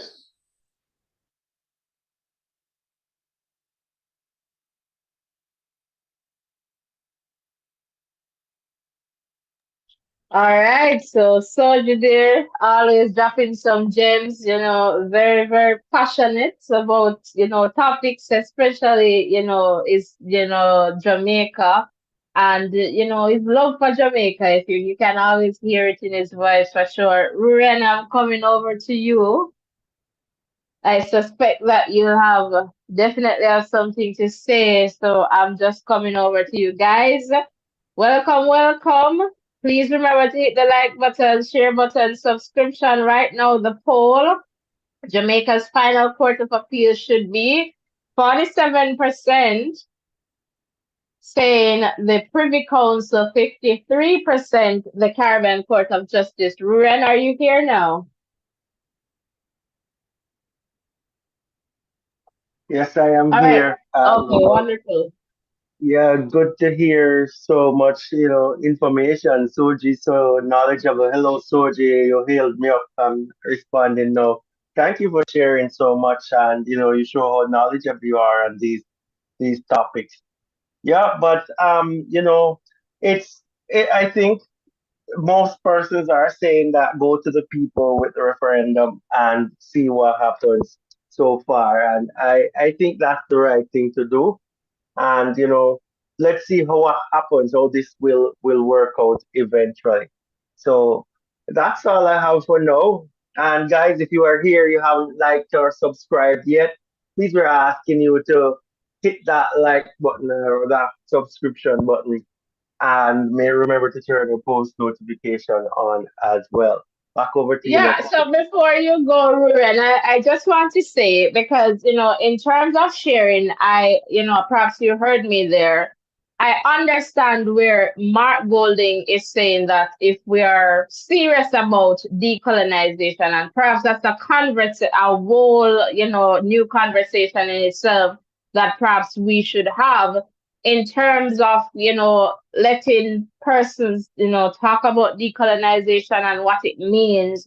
But in that context, though, for me, decolonization, you can't just put a band-aid on it. So moving to a republic does not mean that you are now decolonized. It's an ongoing process, because if you think about colonialism and all the years, when you think about decolonization, you're thinking about the curriculum. So you have to decolonize that. And, as Soju was sharing there in terms of the history textbook and, what we learn in history in that context. So it's not just about becoming a republic, because moving from, the system that we're in now with the head of state being the king, it can be symbolic if it is that we're not going to put in the work that is necessary for decolonization. So it means that perhaps when we go into the courtroom, we're not supposed to see any judge in any wig and all those little things, and that's a part of it too. It just doesn't stop at just becoming a republic. So I feel that if we're serious about decolonization, then we need to understand that, there's lots to be done.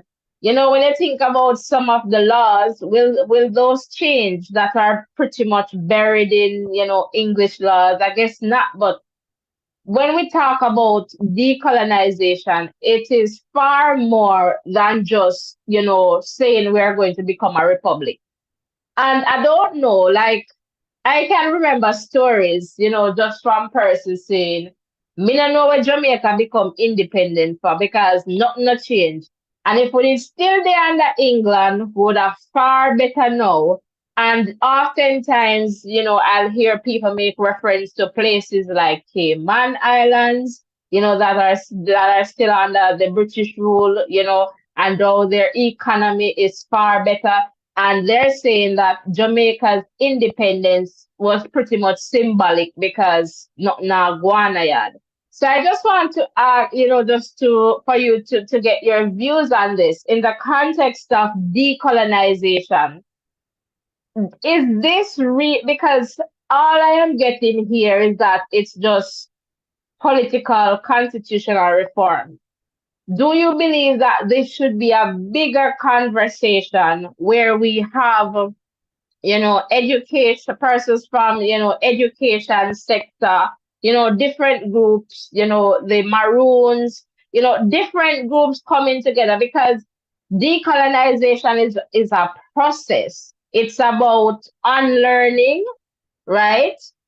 Unlearning, learning, and then relearning. So we need to unlearn our colonial ideologies, our colonial way of thinking, because believe it or not, we were brought up, raised, we grew up in a colonial society. When you think about our epistemology, like, let me break that down, big word, how you know things, that's epistemology. How do you know what you know? It's based on a colonial perspective.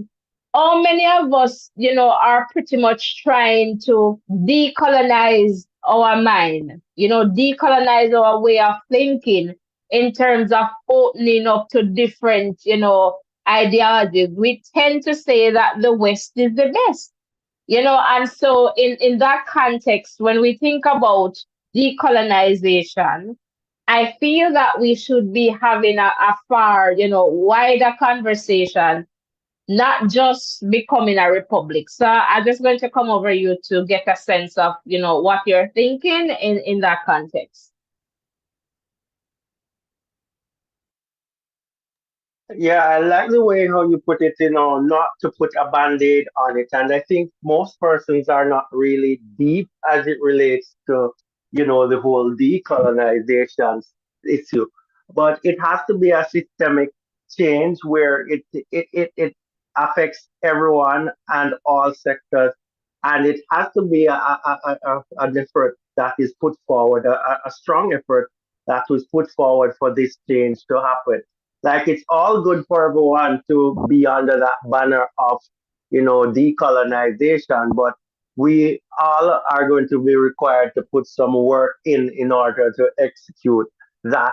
And it's going to take time as well for us to unlearn things as a people and to establish new things that we believe is best for our, way of life. So it's going to be a holistic thing. And I understand what Mark is saying in terms of having one foot in and one foot out. But, there has to be But certain just preparation. to pause it there, but is one foot in and one foot out was just pretty much becoming a republic. So what I'm saying is that the conversation needs to go beyond that. Because Jamaica can become a republic tomorrow and we still have one foot in and one foot out. It cannot just be, symbolic in that sense. When you think about decolonization, you're thinking about school disciplines, we're thinking about perhaps moving away from uniforms if we want to move away from it. That is something coming from Britain. We're thinking about, different things. in society, as I said, the wig on the judge's head, and you have to just a particular way to go in court. If you do in a jacket suit and stuff, you can't go in the classroom to teach. When you think about decolonization in terms of all of that, like it's lots. It's lots. So is this? I am saying, is it that we're starting the process now for us to continue the work, the process of unlearning, learning, relearning? That's what I want to hear from, political leaders. But because I am not getting the sense that, other persons are at the table, it's just political, then it looks like, we're just thinking about just becoming a republic. And once we have the CCJ, like it's as if, okay, and we are a republic, no, we're good. But it's more than that. It's far beyond just a final court of appeal. That's schools, everything. It's the entire society. So how are we going to look at if we're truly talking about decolonization? How are we going to approach that? So sorry, I'm coming back to you. Yes, as I was saying, it has to be something that's systemic. So it's going to be affecting everything and all facets of life. And, Jamaica will have to put forward that identity that would identify us per se as Jamaicans. And, it's going to take some time, and the groundwork must be done, as you say, education will be affected, and that's the best way to influence the next generation, so that can be inculcated into the young ones, so that can be passed on to the generation that will follow them. So it's going to take some time, and it's not, as I was saying, it's not just having the banner of saying, oh yes, we're decolonized. No, it's going to take a lot of work. So that plan needs to come forward as well. What are the steps that are going to be taken in order to, get that decolonization process started, and what will come after going forward. Okay, for sure. Yeah. So for me, it's not just about, moving away from the Privy Council. It's more than, that. I promised you, earlier to read an article. So it's from the Gleaner. It says opposition not in favor of referendum on final appellate court, Golding. And here it's saying Golding said no let me go back to the top here, sorry. Opposition leader Mark Golding says his party does not favor a referendum to determine Jamaica's apex court, noting that the Jamaican Constitution is clear on that decision resting with the parliament. Golding said no country that has moved away from the United Kingdom-based Judicial Committee of the Privy Council has done so via referendum. Further, he said it is not a legal requirement to do so. He said countries with constitutions requiring a referendum and have used it have found that the process has been fraught with politics. The issue have been very messy and politicized, and it has been an unsatisfactory, and it has been an unsatisfactory that has not led to the result that was intended. Apparently, this is not so well worded here, said Golding at a press conference at the office of the leader of the opposition in St. Andrew. He asserted that the Privy Council is not an entrenched provision and that it was always contemplated that Jamaica would evolve away from the court. He said the Privy Council, based on its interpretation of the Jamaican Constitution, has indicated that the court that replaces it must be entrenched similarly to the Supreme Court and Court of Appeal. A two-thirds majority in both houses of parliament is required for entrenchment. That is the process that should be followed to establish the CCJ, said Golding. Ruren, what I would have loved in a situation like this, because, Mr. Golding here is talking about, a referendum being politicized. I would love for him, I mean, he clearly has his preference, the CCJ, and not just him, but I would love for both political parties not to say what they're supporting and just give the people the chance to select. Because now, as I was sharing earlier, based on the political climate with a general election, approaching, now is really not the time to be having this kind of conversation, because I feel like that is going to influence a process. Say, for example, we put this to a public vote, then perhaps people, they're going to vote along political lines, and you'll have that political pressure to say this and that. So, I feel like perhaps now is not the best time for, like constitutional reforms, thinking about moving away. Perhaps, there should be a pause on this until, after the general election. I feel that's just my feeling. I'm coming over to you to find out, your views or your thoughts on, what I said just now. Well, that's always a possibility. And, even so, I think that persons might be tempted to vote along party lines because, that Jamaicans are Yeah, so partisan. that's why I was saying, Ruren, like it would be good if the political parties just kept, where they would want Jamaica to go. So if Mark Golding could not say the CCJ and perhaps the JLP not share, what their perspective is, I don't know if they have, but just saying that as an example, that it would be good to not take any sides, like the political leaders, and just give it to the people.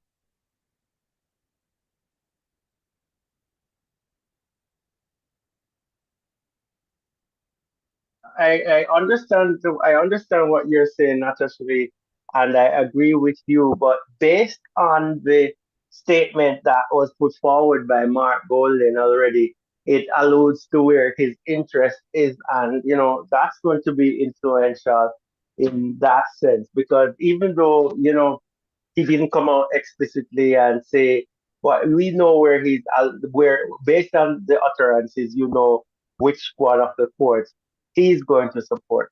And, persons might be viewing this as, well, I'm not supporting the JLP, I'm not supporting the PNP, rather than looking on it on saying that they would rather the Privy Council over the CCJ. And that's where the lines get blurred a little bit, and persons own, thought and belief in terms of their that and support in terms of the political parties comes into play. But to be honest, persons should be given that opportunity to choose. But then again, as I said earlier, how many persons will be able to access this, and will they see this as something being meaningful to them? And that's another thing. Will the regular Jamaican think that their vote will be meaningful from the context that, even what it doesn't really matter where I vote, because, this will not benefit slash affect me in a particular seat. Yeah, I get what you're saying there. Get what you're saying there, because you're saying like it's like it doesn't matter if you go C or if you go U, I still can't reach there. So I get what you're saying. So as I think Garmel shared, that education is also important, but it's hard when it's politically, messy in terms of trying to separate, I guess the sheep from the goat, to say, okay, this is what we're faced with. This is, society. And this is why I'm saying, in the context of these reforms, it cannot be that we just want to become a republic. So just so. right? That's symbolic. We want, if we are going to think about decolonization, then it's a process, it's ongoing, it's about, years of things that we have come to accept. How is it that, as a person, you have seen this all your life, just like just get up and change stuff? It's a mindset. And as you mentioned, Rura, it's a way of life, right? It's about unlearning certain things and understanding that we need to now just start this journey of learning. So we have to go through the process of unlearning, get on this journey of learning to actually get to a place of learning, like relearning. And so for me, it's more than just, getting the CCJ in place. Let us look at that as a start. But when we're thinking about reform in the context of decolonization, we have to go further. It's about the schools. It's so much. As I said, just if we're going to stick to the court system alone, we don't need to see no judge in there like a fake wig and them something something there. That's colonialism. So we need to talk about those things too.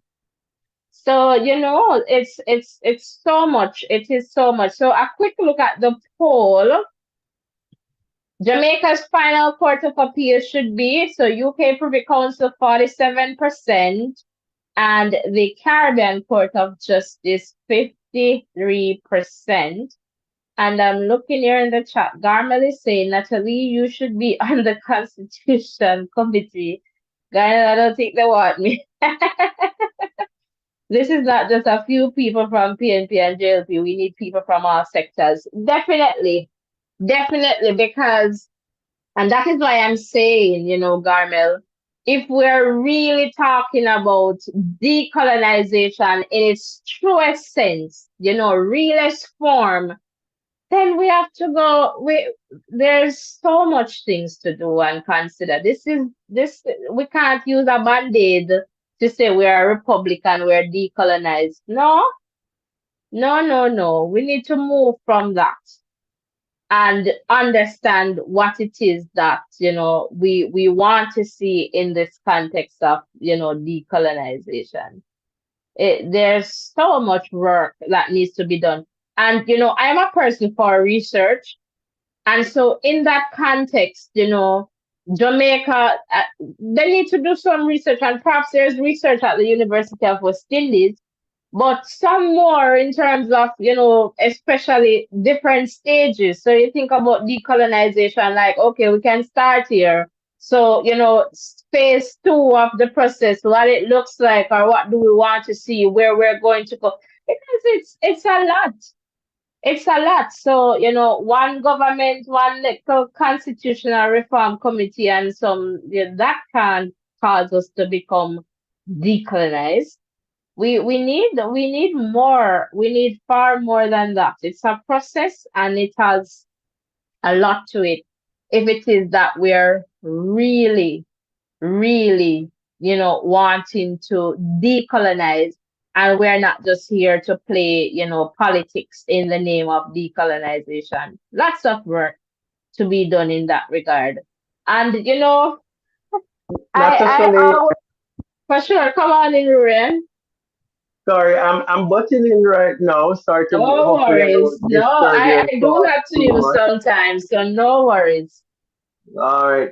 So, guys, I'm looking at the live that's going on now, and we haven't gotten 10 likes yet, and we have a few persons here. So, if you're here and you haven't hit that thumbs up button yet, I'm going to All kindly right, ask Ruren, we're you getting to. a call, so let's just take this one.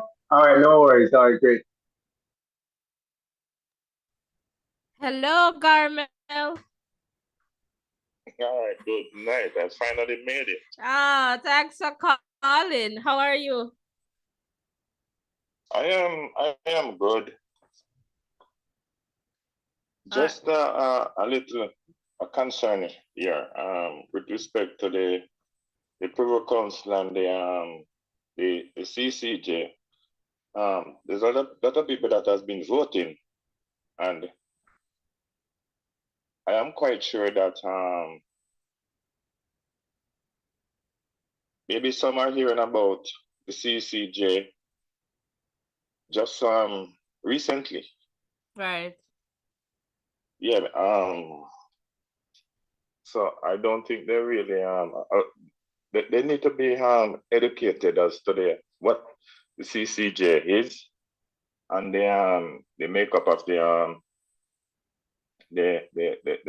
CCJ. Because based upon what I've been hearing on the program, is like it's only 4 countries in the Caribbean that has been using the 5, about 5. It's 5. Right.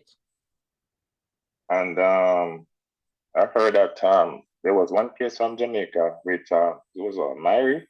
Yeah, so that case, I wouldn't say it was from Jamaica. So if I believe it was tried in one of the if I was Caribbean countries first. No, so if my memory serves me right, with that case with Shanique Mary, what had happened was that she, I think, traveled from Jamaica to Barbados, I believe. And so, yeah, she was denied some access, but also, there was a very invasive search of her body. Yeah, so in a situation like that happened in then that was the court that she, I guess, had to go through, right? So based on, I guess, where whatever happened. So it wasn't like it was a Jamaican case, if we want to look at it that way. I know. So I don't think the people really understand much about the CCJ, and I guess I have some work to do to perhaps do something on that just to share. So that's a good point. We can definitely do that.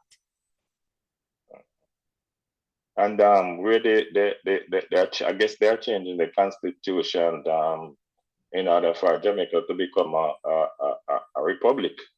But is the public aware of the constitution and the changes that is taking place?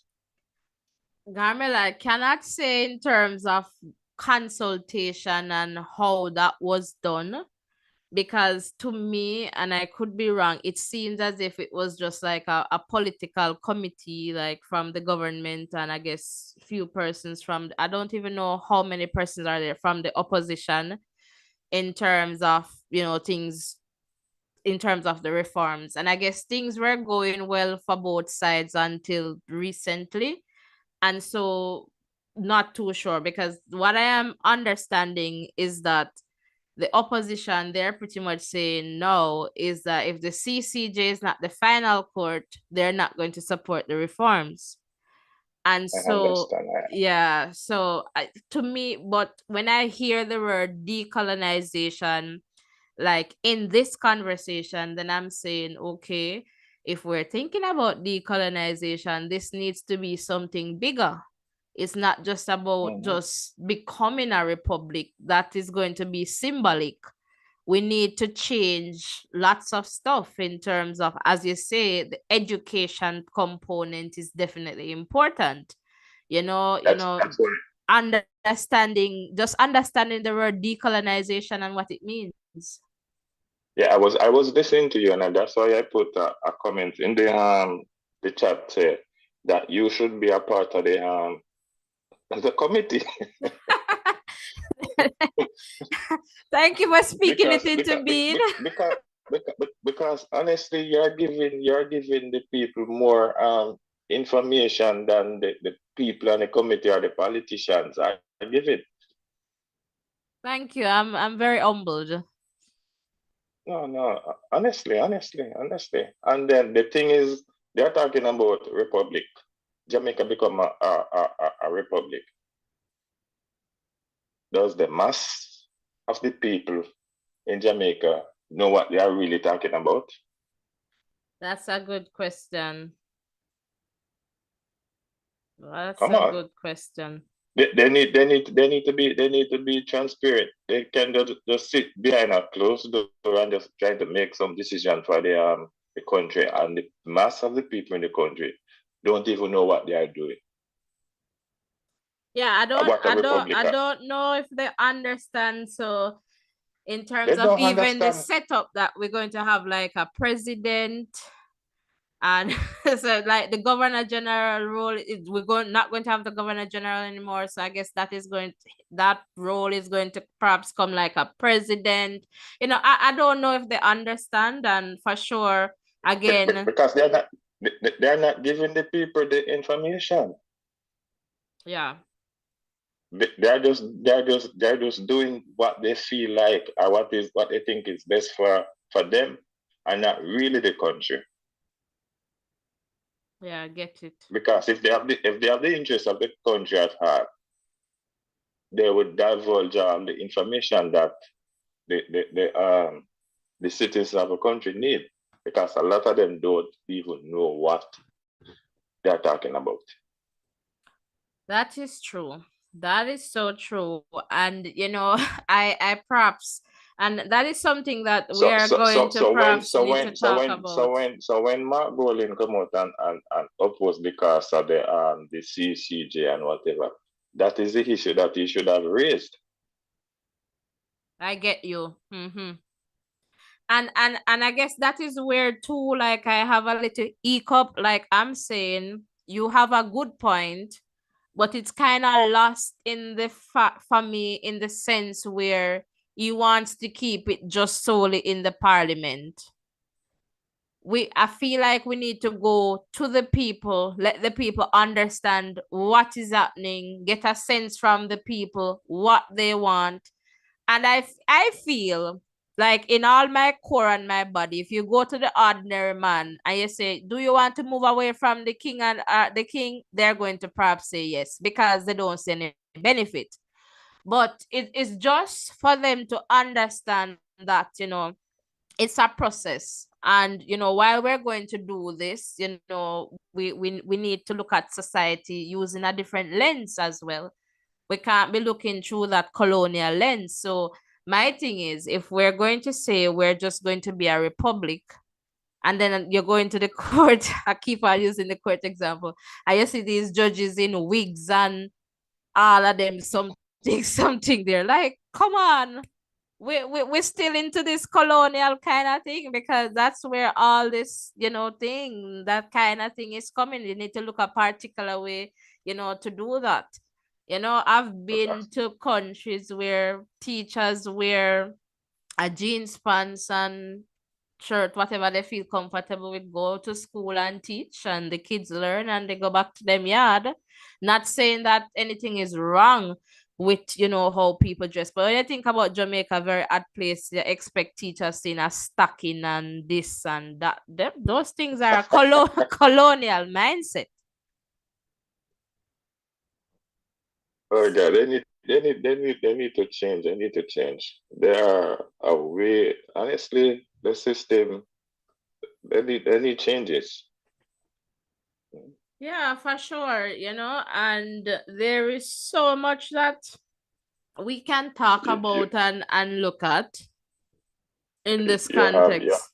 You have they are going through the classroom, taking those students out of class because no. Yeah, that's stupid. I don't think I try to not talk about it because, when I think about education, I'm so passionate about it. Like, I don't want to come on here and just rant, but that is stupidness. No, I remember oh God, it was so sad.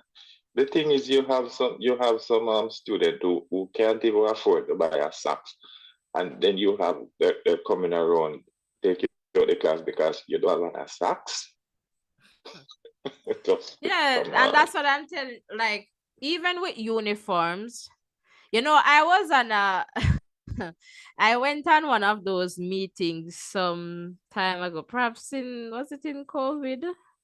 And they were talking about what were they talking about? Some meeting with some educational people. And when I started to talk about, school discipline, and I was getting at corporal punishment, like, why is it still on the books? They cut me off. They cut off the mic. So that was and that's the thing. Like, I am for country, so if something just does not make sense, it just not make no sense, right? And we need to know when to draw that line. So I'm like, uniform. I understand uniform, and I love uniform because me come from poor, and me know say my family couldn't afford, what you call it, going out clothes. If I real Jamaica, going out clothes every day for me You have wear to stick. go You have to school. stick to your uniform. So me have to stick to my uniform because uniform kind of take off some of my poverty off of you in that sense, right? But I am saying at a case you have some students, they might want to wear like the pants version of the skirt because for perhaps Yes. medical reason, Medical. that Yes. whatever. Why we want to kind of box them up and say no, you have to wear skirt, that kind of thing. So that's a colonial mindset there, No, the thing is, if they are not comfortable, how the hell they are going to learn? and that's the thing, and so I feel that, when we talk about this decolonization, then we have to think wide. It's not just becoming a republic and say, oh, we are decolonized. No, we can still become a republic very colonial, like we never left the king. So it's a lot there, and I feel that it's good that we're having these conversations, and but we want the conversation to reach to, as people would say, the ordinary citizen. And that is why, this program too is all about that, give voice to the people. So you call and we talk and we listen to you. It's not just about, hearing from people, because those are the voices that we hear all the time. The people in the parliament, the people with the status. What about the man, the liquor farmer, the liquor shopkeeper? I want to hear from, those people more, give them a voice. They have a platform where they can call and say, boy, this a guan, and would I like to see this? Because Yeah, and really, that's where we and need to go.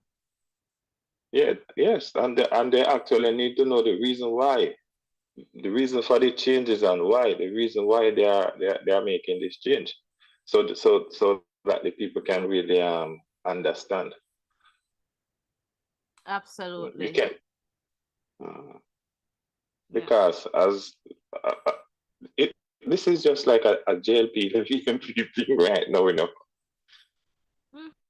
Yeah. because the people, they are not educated.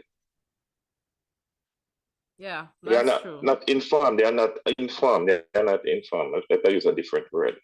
They are not really informed, so they don't really know what is happening. Mm-hmm. Yeah, So and because that's if they it. so That's it. This so needs more if than just the political leaders. We need education around it so that even, students, children in school, they can understand what this means. It's a lot of work. And I don't think they're doing the work. It's more like, let we do this thing on our own. But then, as you say, a lot of persons, they lack the information, especially the masses. what the term that they use, they said um divide and rule. Oh. Oh, because I don't see where, I don't even understand this Republican thing, honestly. And they're moving too fast. Okay. I guess we're Mm. going to and Ruren, I guess you're taking some notes for us. So we need to talk about the CCJ. Just perhaps do a presentation on that, and also I guess what it means to be a Republican. I guess we can look at Barbados as an example there. So we're gonna do some work for our community as well in that sense, so persons can Yeah, get an understanding of what we're talking about when we're talking about the Caribbean Court of Justice, and what it means. Because even sometimes with some people, as a matter of fact, we are talking about CCJ, some persons in our country don't even understand the different levels of court in the country. they don't understand the justice system. Yes, so I guess perhaps we'll perhaps start there in terms of, and then going to the CCJ. I guess we'll take our time to get there, but for sure, guys, we're gonna try our best with what we have here to get some information for you, because that's a part of what we do here as well. So we'll try and get that done. Not giving you a estimated date, but make sure you turn on your post notification, subscribe and turn on your post notification. I hope I hear that from the politician before you. Well, we'll we'll do what we can on this side for sure. Okay, and I'm gonna go now, but I'm just want to tell you to continue the good work that you are doing. Thank you. Really appreciate you, and we appreciate your support as well. You and Ruel. Awesome. Thank you, Garmel. Okay, have a good night. You too. Thank you now. All right.